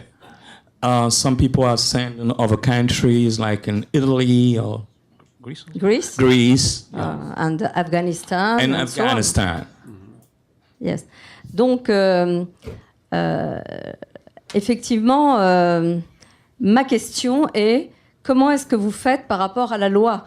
Parce qu'en France, c'est impossible d'empêcher le gouvernement de reconduire des gens ailleurs, même s'ils se sont intégrés, même s'ils parlent français, même si les enfants vont à l'école. Well, the question is to know how do you guys deal at a legal level? Because in France, it's impossible. C'est impossible. It's impossible in France to send people regardless the law. Par exemple, des habitants hébergent des migrants chez eux et la police, la justice les condamne. Donc parce qu'on a parlé de valeurs humanistes. Et donc, c'est vrai qu'on a besoin, comme l'a dit le maire Holstein, de valeurs humanistes communes. C'est pour ça qu'on a besoin d'un réseau de maires et qu'on a besoin de se sentir solidaire. You can be welcomed by somebody, but the justice can be against it. So that's why we need all the mayors to work together. Par exemple, une question très simple. Moi, je ne sais pas si je dois apprendre le français à quelqu'un avant qu'il ait le statut régulier. Le gouvernement ne veut pas.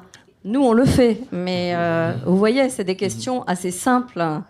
Mais j'ai l'impression que c'est pas un problème pour vous, en fait. For example, I would like to teach French to somebody, but the government doesn't want it. So that's the type of question, I don't know how you guys deal with that. Voilà. Thank you very much for those comments. I think some of the challenges that are being posed for our mayors is how one deals with incompatibilities in the law at the national level and the local level. From the standpoint of human solidarity and from the standpoint of mayoral good governance, cities will want to act. Yet at the national level, there are laws that restrict that or fail to facilitate that kind of engagement. And I was wondering how one should relate to this disconnect between some national legislation and the demands of local governance at the mayoral level. And I was wondering if there are any further comments on that particular issue. Yes, Mayor Holstein. That's a practical question which is very necessary because our lawyers and the justice need too many time or too long time to decide whether someone has to go back or stay.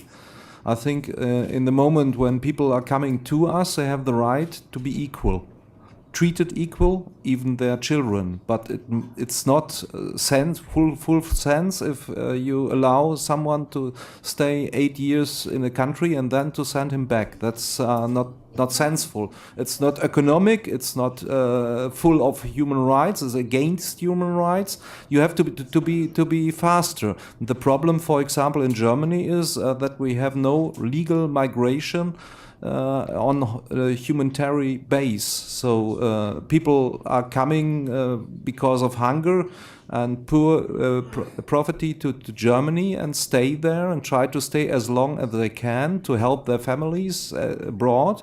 And after some years, they are pressured to go back with all humanitarian things you can see.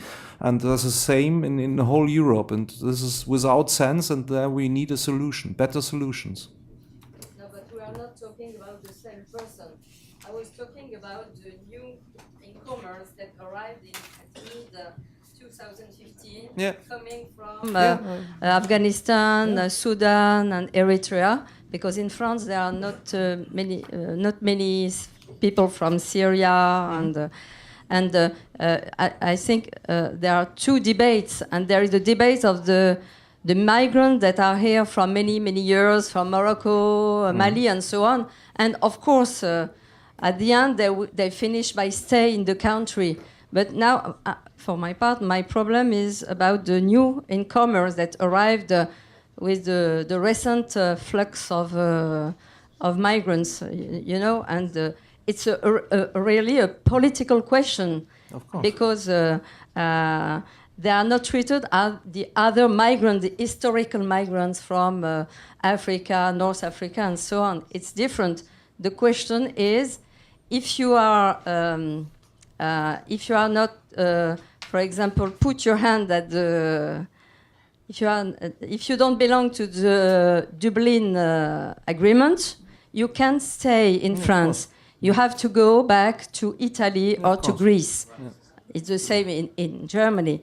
But if you have been, for example, rejected in Germany, of course, France will raccompagner la personne, transfer the person. So it's a very sensible question at the moment, because there are very few people who can stay, only 15 who are not Dublin or rejected in another country. That's the question. And the Dublin regime is not fitting. That's the answer. And we need to change the Dublin, yes. Very short. But it's impossible to stay. If the government decide to reconduct somebody, he has to leave. Yeah. No mayor in France can protect them. Yes, yeah. It's impossible. In Germany too, you can't protect them, and you have the problems that you have volunteers who are taking care about the people, and they are engaged not by reasons of money, but heart. And if they had to go back, for example, to Hungary or back to Greece, it's a pity. And I feel ashamed over the situation we have in Europe now. That's not my Europe, and that's not my opinion how we have to deal with the question of but I agree problems with you, in the of world. course.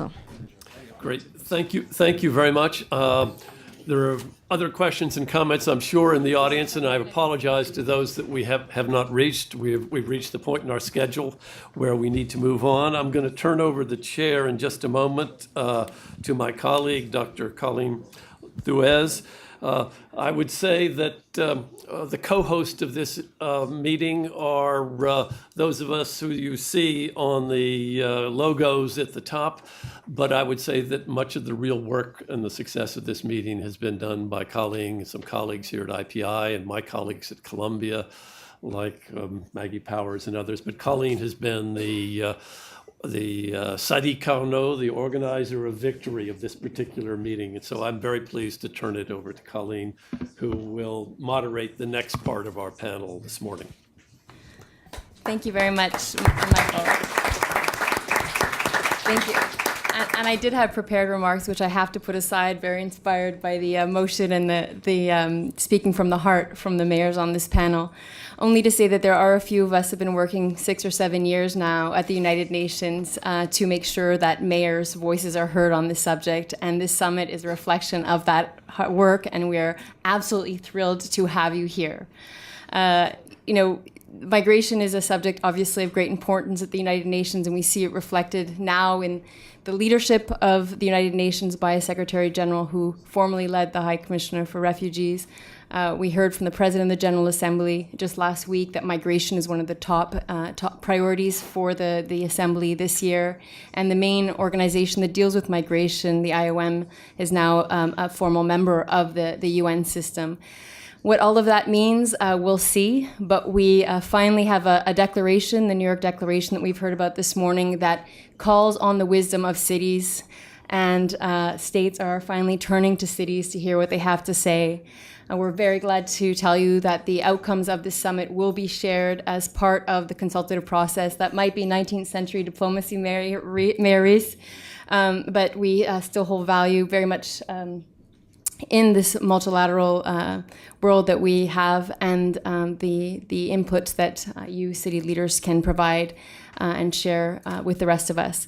So without further ado, we will pass the floor to the High Commissioner for Refugees, Mr. Filippo Grandi, for his statement. If you wouldn't mind taking the floor at the podium there. Commissioner Grandi is the 11th High Commissioner, and he was elected by the General Assembly to a 5-year term that will end in 2020. He runs, for those of you who do not know, UNHCR, the largest humanitarian organization. It is one that has won the Nobel Peace Prize twice. It has 15,000 people working within it in 128 countries and protects and assists about 60 million refugees. High Commissioner, the floor is yours. Thank you very much. Good morning, everybody, and many thanks to IPI for hosting us here, and to the other numerous sponsors for organizing this very important conference. Last year, of course, at the General Assembly, migration and refugees were a very, very strong focus. This was the first General Assembly after the big flow of people into Europe. And of course, there was a lot of interest around this issue. So I think, and I'm saying this in every place I've been speaking in the last couple of days, I think it's good that we help keep that focus alive. Because frankly speaking, we shouldn't take that for granted. There has been already a decline in attention. And I think that it is important that this doesn't happen. And we're all working, or many of us are working, of course, in the establishment of the global compacts next year on refugees and migrants.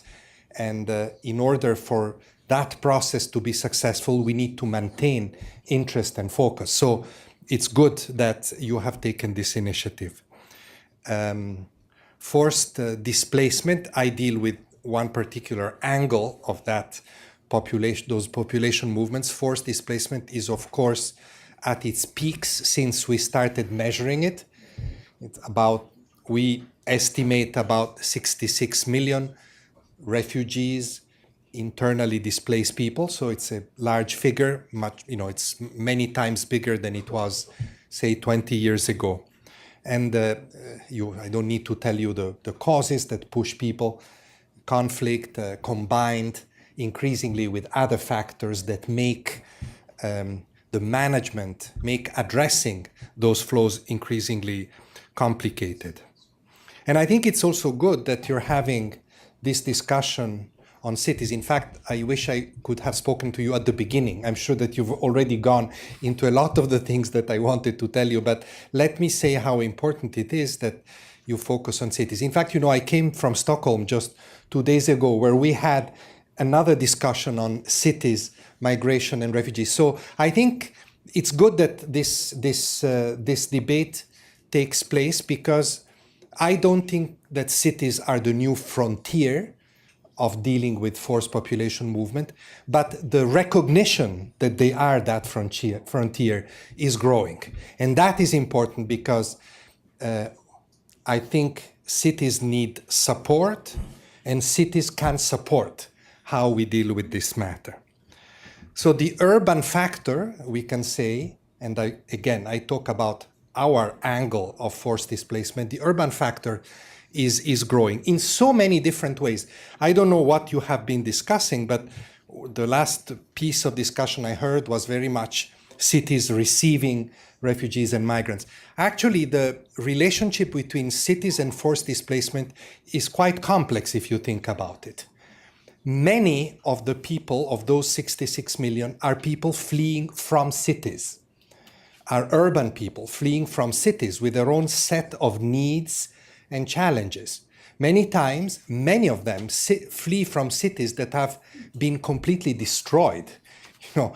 When the debate raged here in the United States in February, March, at the beginning of this administration, I thought that the best thing I could do to show what it meant being a refugee was to go to the symbolically most destroyed cities that had produced refugees in the last few years, Aleppo. And I thought that standing in front of the ruins of Aleppo and speaking about that would send a strong message. This is where many people fleeing are coming from cities where they had a normal life, and that normal life had been wiped away by war. Many of these 66 million not only come from cities, but flee to cities.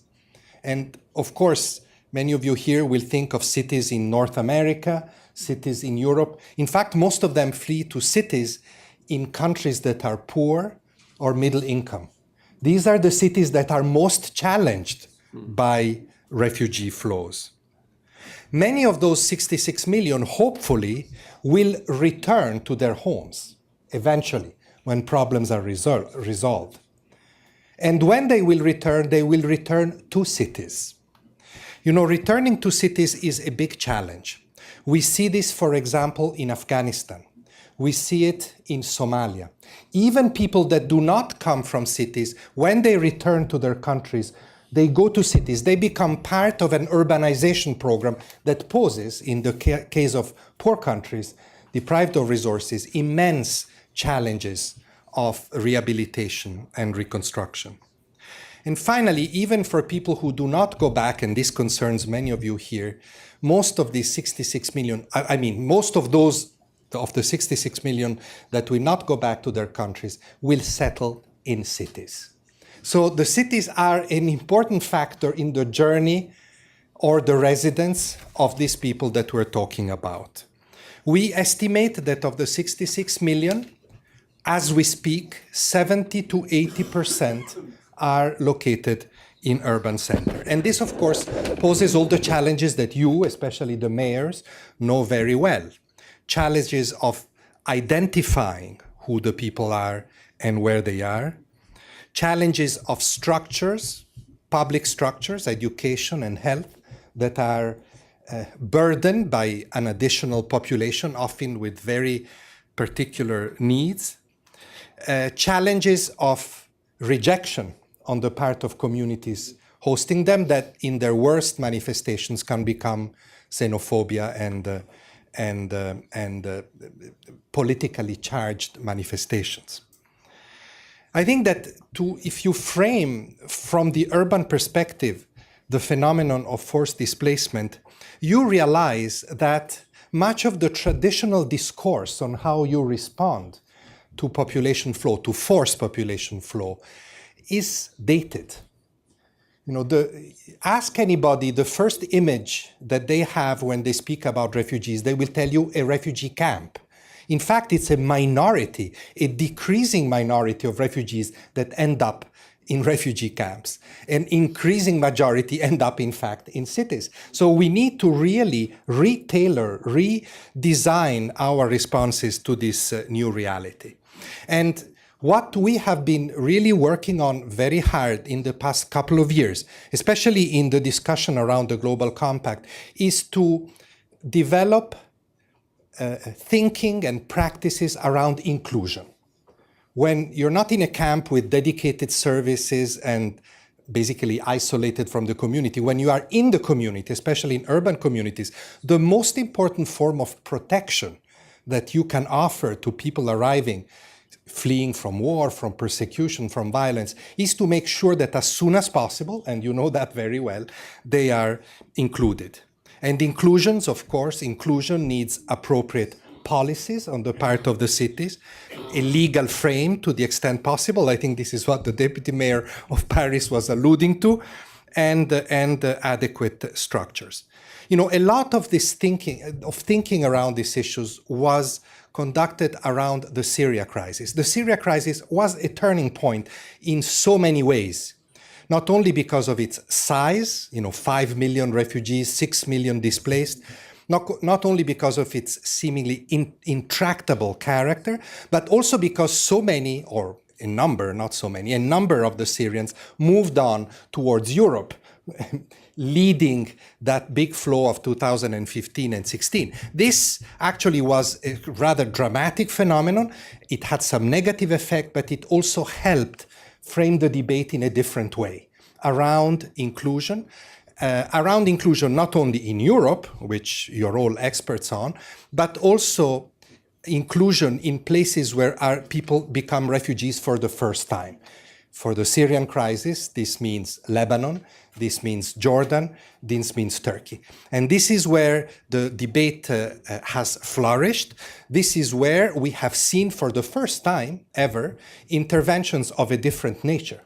The involvement of the World Bank in a situation of forced displacement, not only that, but in middle-income countries like Lebanon and Jordan, has been really groundbreaking.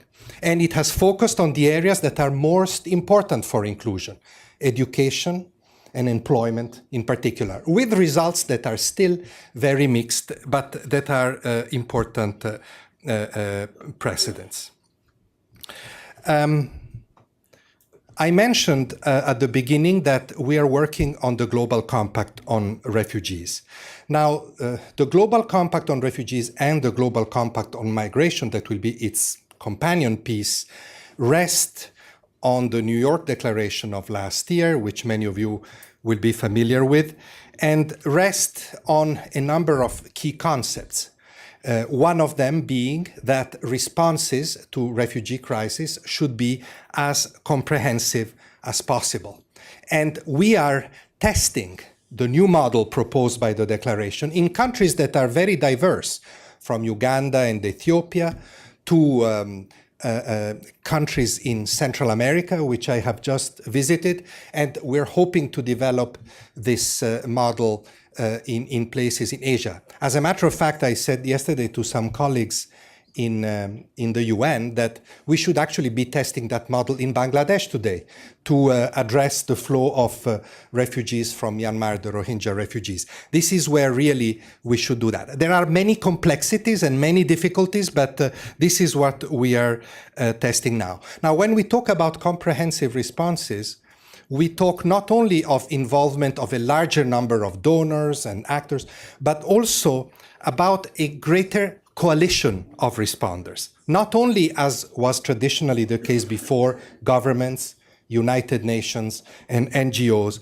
but a much larger, broader array of entities, realities that can contribute to better responses in refugee crisis. I'm talking of the private sector. I'm just coming from the Concordia event in which we spoke about that. Very useful in the whole areas of employment, of business model in responding to crisis. I'm talking about sport. 2 days ago, I was in Lima, Peru, where I launched together with the International Olympic Committee a new foundation to promote sport as an important response to a refugee crisis, a very, very interesting new dimensions. I'm talking about faith leaders that, for example, in Central America are at the front line of the response in respect of the crisis from the Northern Triangle of that region. So we're really expanding to new partners this response in the spirit of what we call whole of society response to refugee flows. And in this context, and this is my concluding point, cities are absolutely crucial. Cities are absolutely crucial because if inclusion is the future name of the game in terms of protection, cities are where it must happen, are where it should happen. Actually, it is where, when it is happening, it is happening. And like I said, this means really developing policies and practices that can be useful. We at UNHCR, I'm making an offer now, are very interested in talking to cities. You know, we have every year a meeting with our board of states. We call it executive committee. I was thinking that maybe we should establish another executive committee of cities that are hosting refugees and which advise us on how to deal with this matter. So stay tuned with us because I think we're very interested in developing policies, in developing best practices in dealing with inclusion. I was recently in Mexico, as I said, and we signed an agreement with the mayor of, I think maybe there's somebody here from Mexico City. We just signed an agreement on how to deal with refugees from Central America that is very groundbreaking. And of course, the cities can be catalytic also in bringing other actors on the scene. And one more point that I wanted to make in terms of the role of the cities. The cities can be very important, cities that are successful or have pioneered practices in integrating refugees can be very important in joining efforts to help cities that lack resources to do that. You know, not so long ago, I had a great conversation with the mayor of Madrid.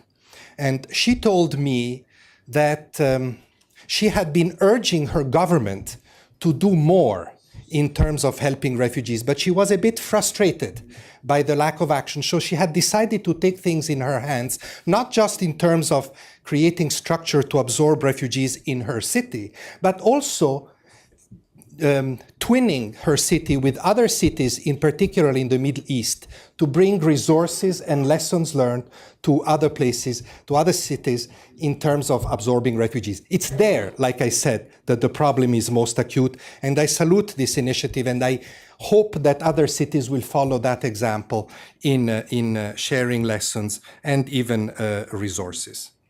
So let me conclude by saying that I think we are moving away fairly rapidly from a certain number of traditional responses to refugee flows, the exclusively humanitarian focus. Still very important, but very short term, not adequate to the new realities of protracted and massive crisis. We're moving away from this government UN exclusive response to a whole of society coalition approach. So broader responses. And I do believe that if we can bring cities more firmly into this framework, we will have really made progress in achieving what the 1951 Refugee Convention's terms international responsibility for refugees. Thank you.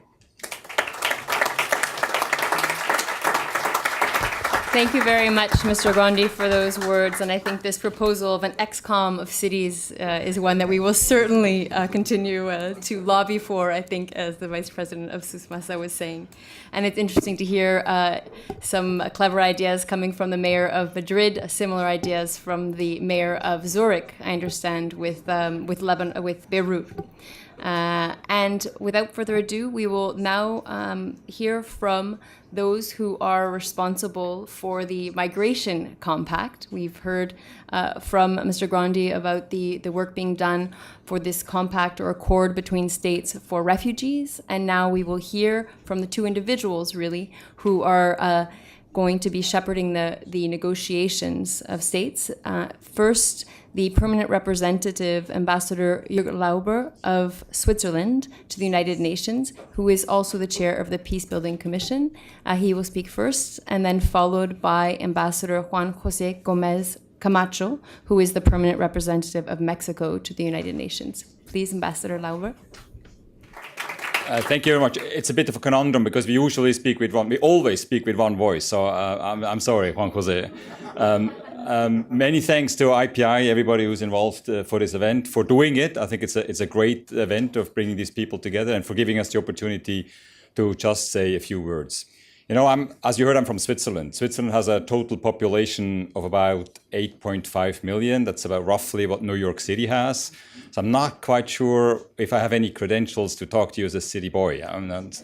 But I lived in a few big cities, not least New York. And so I know, of course, as everybody else, that in so many developments, cities are absolutely at the forefront, technological, socioeconomic, environmental, et cetera, et cetera.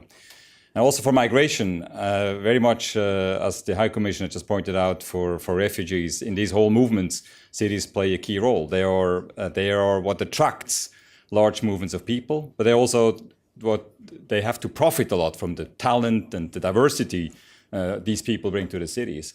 And probably, I haven't studied this very detailed, but if you look at how successful cities do, it's probably those are the most successful who found the best way to integrate migrants and really bring them together in a city. And I believe that's what the member states decided they want to do on a global level when they concluded the New York Declaration last year, to bring what happens in successful cities to a global level. That's what the member states want to do, and that's the mandate they gave themselves. So I think what we need to do in this process now is to bring the experience of the cities into the process. The process is in three phases. We are ending phase number 1, which is basically about bringing experience, data together, not about political discussions, but making everybody more familiar with the phenomenon of migration. And on behalf of my co-facilitator and I would also extend an invitation, as the High Commissioner did. It's absolutely important that cities participate in these talks and in these exchanges. We understood our mandate from the beginning, and we very much try to live up to it, to make this process very transparent and very inclusive. It's an intergovernmental process, but it's very clear, and the member states are very clear about that as well, that it's open. We need to open it and have many stakeholders in the discussion. So I would appeal to the representatives of the cities to make sure that they have a say in this process. I'm sure our Mexican hosts will reserve a table or two or some seats at the table for the Mexican conference. And I would also, and I would appeal to the member states, to our delegations here in New York and to the capitals, to make sure that they have city representatives, mayors and other representatives in their delegations when we start the serious negotiations about the compact next year, and when we come together next year around this time, possibly in a big city, for the conclusion of that global compact on safe, orderly and regular migration. Thank you very much. Thank you very much. And as Jürg said, we speak with one voice, so I may sound repetitive. We are, as he said, in the first phase of these negotiations or the process for these negotiations. And one of the biggest challenges and commitments that we have in this process is to have, as we say, a 360-degree approach to migration, meaning that for this to be successful, we need to understand every angle, every phase, every side, every reason why migration happens. And also we are trying to, thank you, we are also trying to do it, or this also to say that migration in this approach is a single holistic phenomenon. It's not only the approach from so-called countries of destination or so-called countries of origin or who benefits from what. It's understanding that migration has a start, has an ending, and all of it is one single thing. And this is important to understand. Second, we divided to get this 360 degrees approach all this process in 6 thematic sessions, and we have had so far 5. The most recurrent mention, insistence, comment coming from both delegations and civil society and other stakeholders is what matters at the end of the day. What we should keep in mind and address is the local level. And why the local level? Well, because the local level is actually where migrants live, where migrants come, what attracts migrants. One of the interesting things that we have discovered throughout this process is that we are now starting to get, because we are starting to get, and we are insisting in getting evidence, figures, statistics, is the enormous contribution that migrants make to the global economy, to countries' economies, and particularly to cities' economies.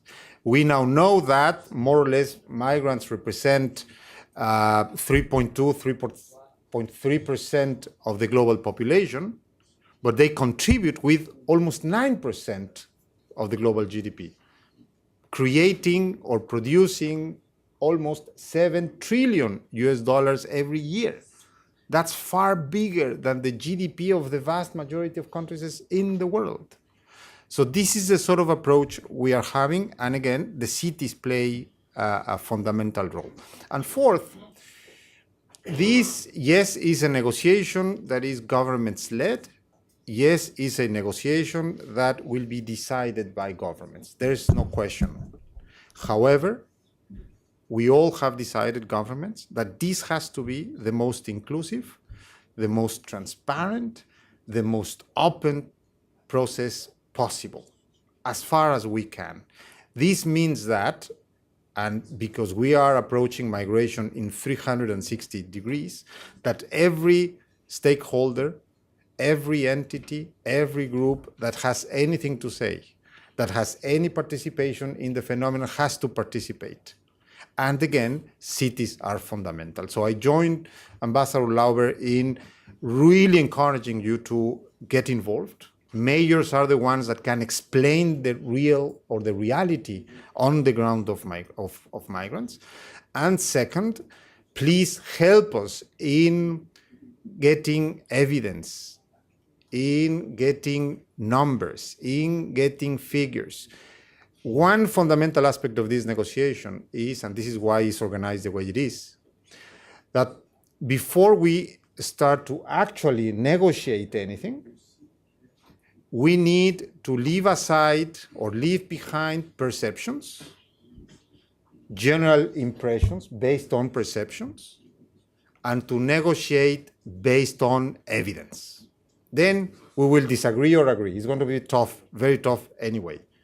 But this is what will make it successful. If we negotiate based only on perceptions, we will fail. Well, to do this transition from perceptions to evidence, we need very much your help to achieve it. Thank you so much, and always very happy to work with you. Mr. Ambassador Gomez Camacho, for those words.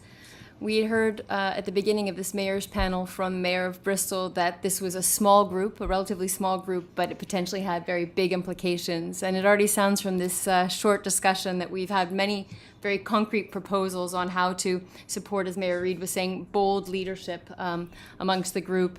We heard about the proposal to have a committee at UNHCR that would be for cities, of mayors being systematically included in national delegations where policy decisions are being made in these areas. Support for small and medium-sized cities, perhaps from other cities, pooling together to help them both on the practical side and on the governance side, and a network of platinum practices and people, the people who drive those initiatives, to put those people in contact. These are just some of the suggestions that I've heard, and I'm sure we will hear from our colleagues in the closing remarks that are going to follow right now. But first, let me invite you all for a round of applause for this conversation and for the panel of mayors.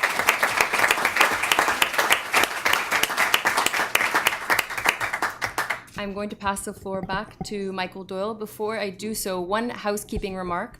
All city representatives, mayors, vice mayors, and city officials, if you can please exit the side door where we have Beatrice with her hand raised as soon as we're done, because we will quickly be escorting you to the Concordia, to the next venue. Thank you. Great. Thank you very much, Colleen. This is one of those classic situations where everything has been said, but not everyone has said it. And I'm going to try, with my good colleague Gregory Mañadas, to offer a few closing remarks.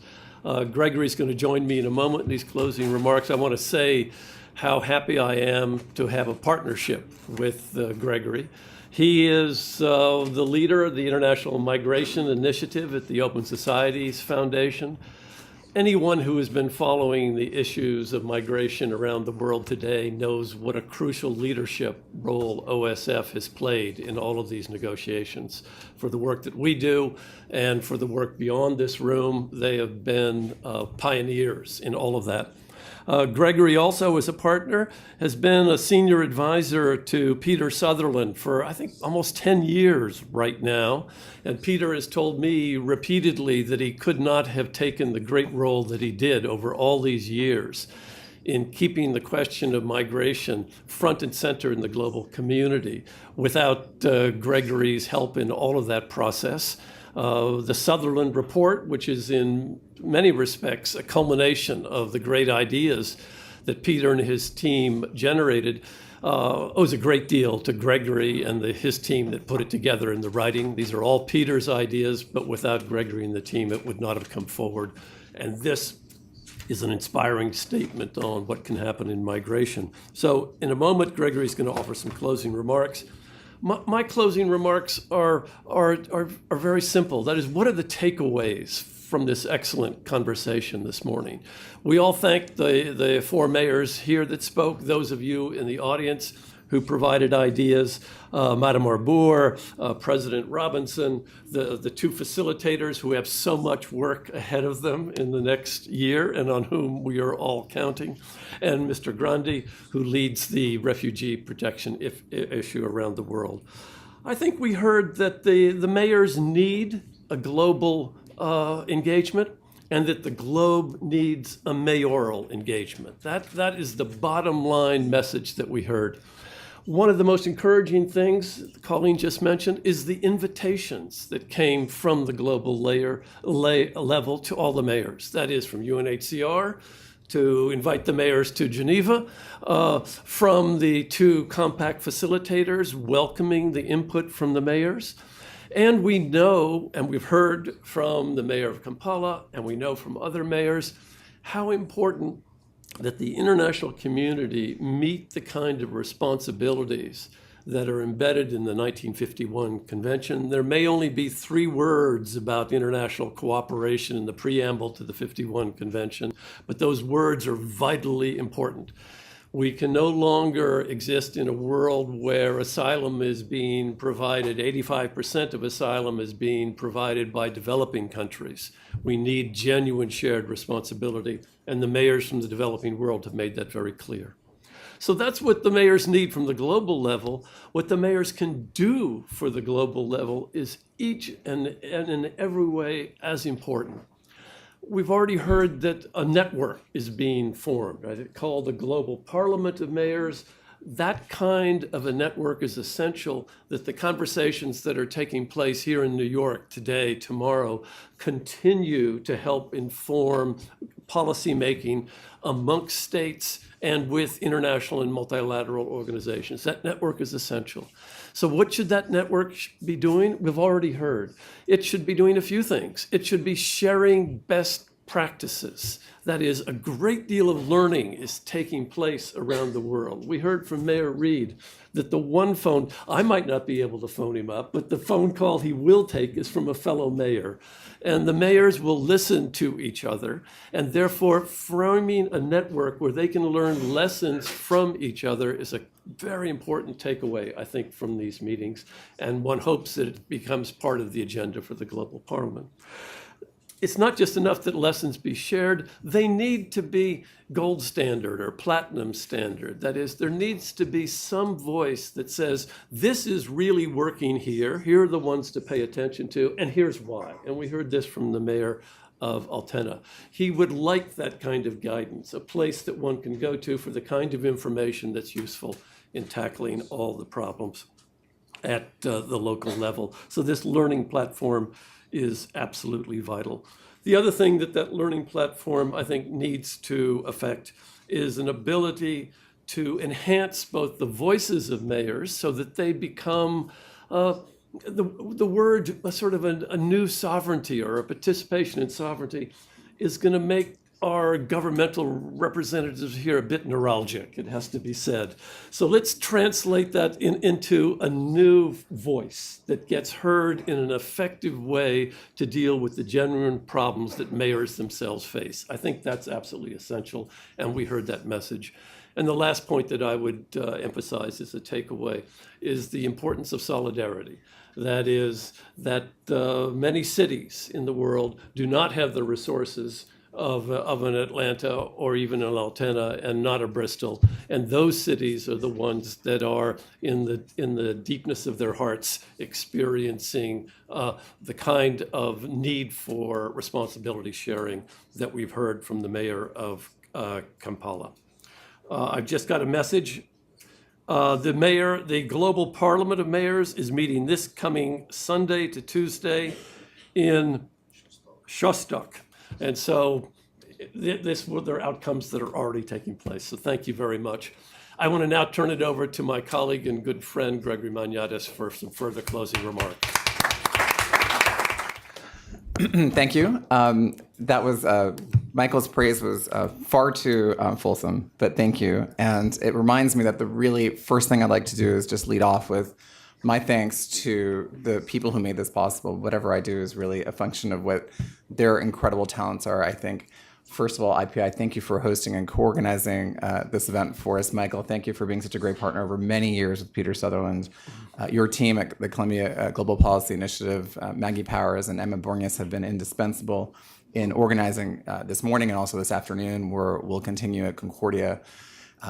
The team at the Open Society Foundations, led by Maria Teresa Rojas, my colleague, also Emma Levelson, Hadley Cooper, Lucretia Keenan, and many others who make this possible. This has been a collective effort, and that collective effort would have been just scattered and gone to pot, frankly, if it hadn't been for Colleen Tuas. Colleen has been leading this effort, not just today, but from the very beginning. She has been that voice of reason and passion about the importance of cities, and it is such a pleasure to be here doing this with you under your guidance. You knew what was coming, and that was really, really critical. And it strikes me that there could be no better group of people to have at my back right now than all of you, the mayors.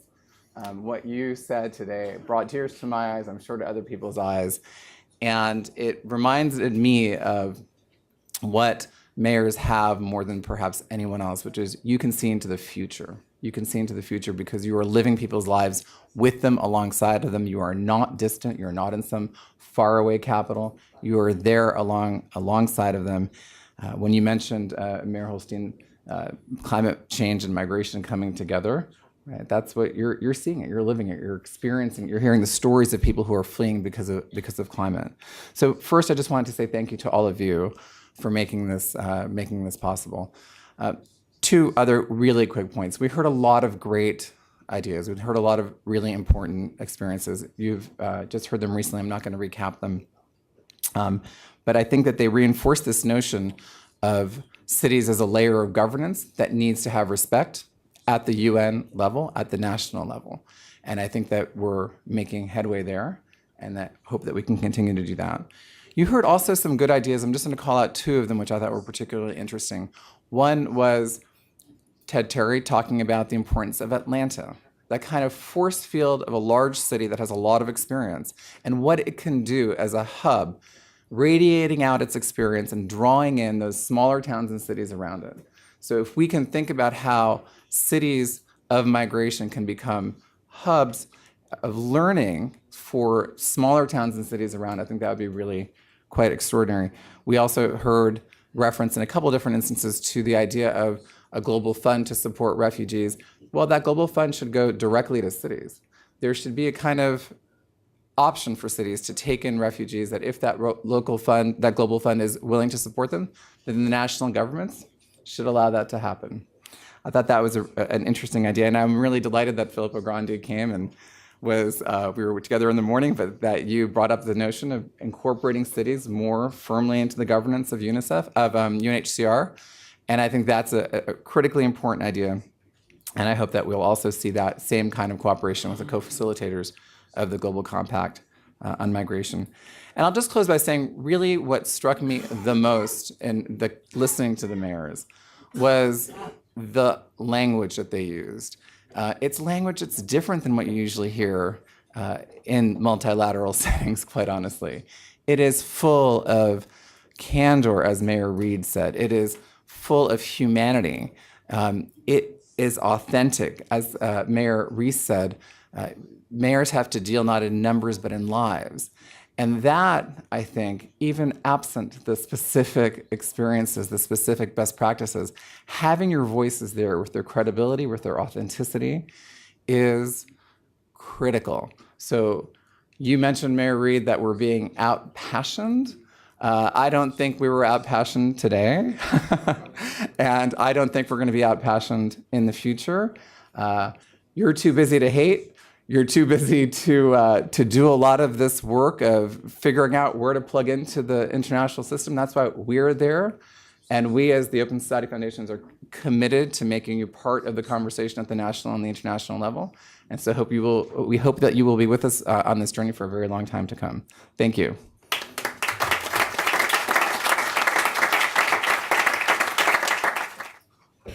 Thank you very much, Gregory. That was very inspirational and a wonderful note on which to conclude this morning part of the Global Mayor Summit. Thank you all for those who have come, the ambassadors of Mexico and Switzerland, the High Commissioner, the President of IPI, thank you very much. Please, all city officials, mayors, vice mayors, and city officials out the door where we have Beatrice waiting for you. Thank you very much.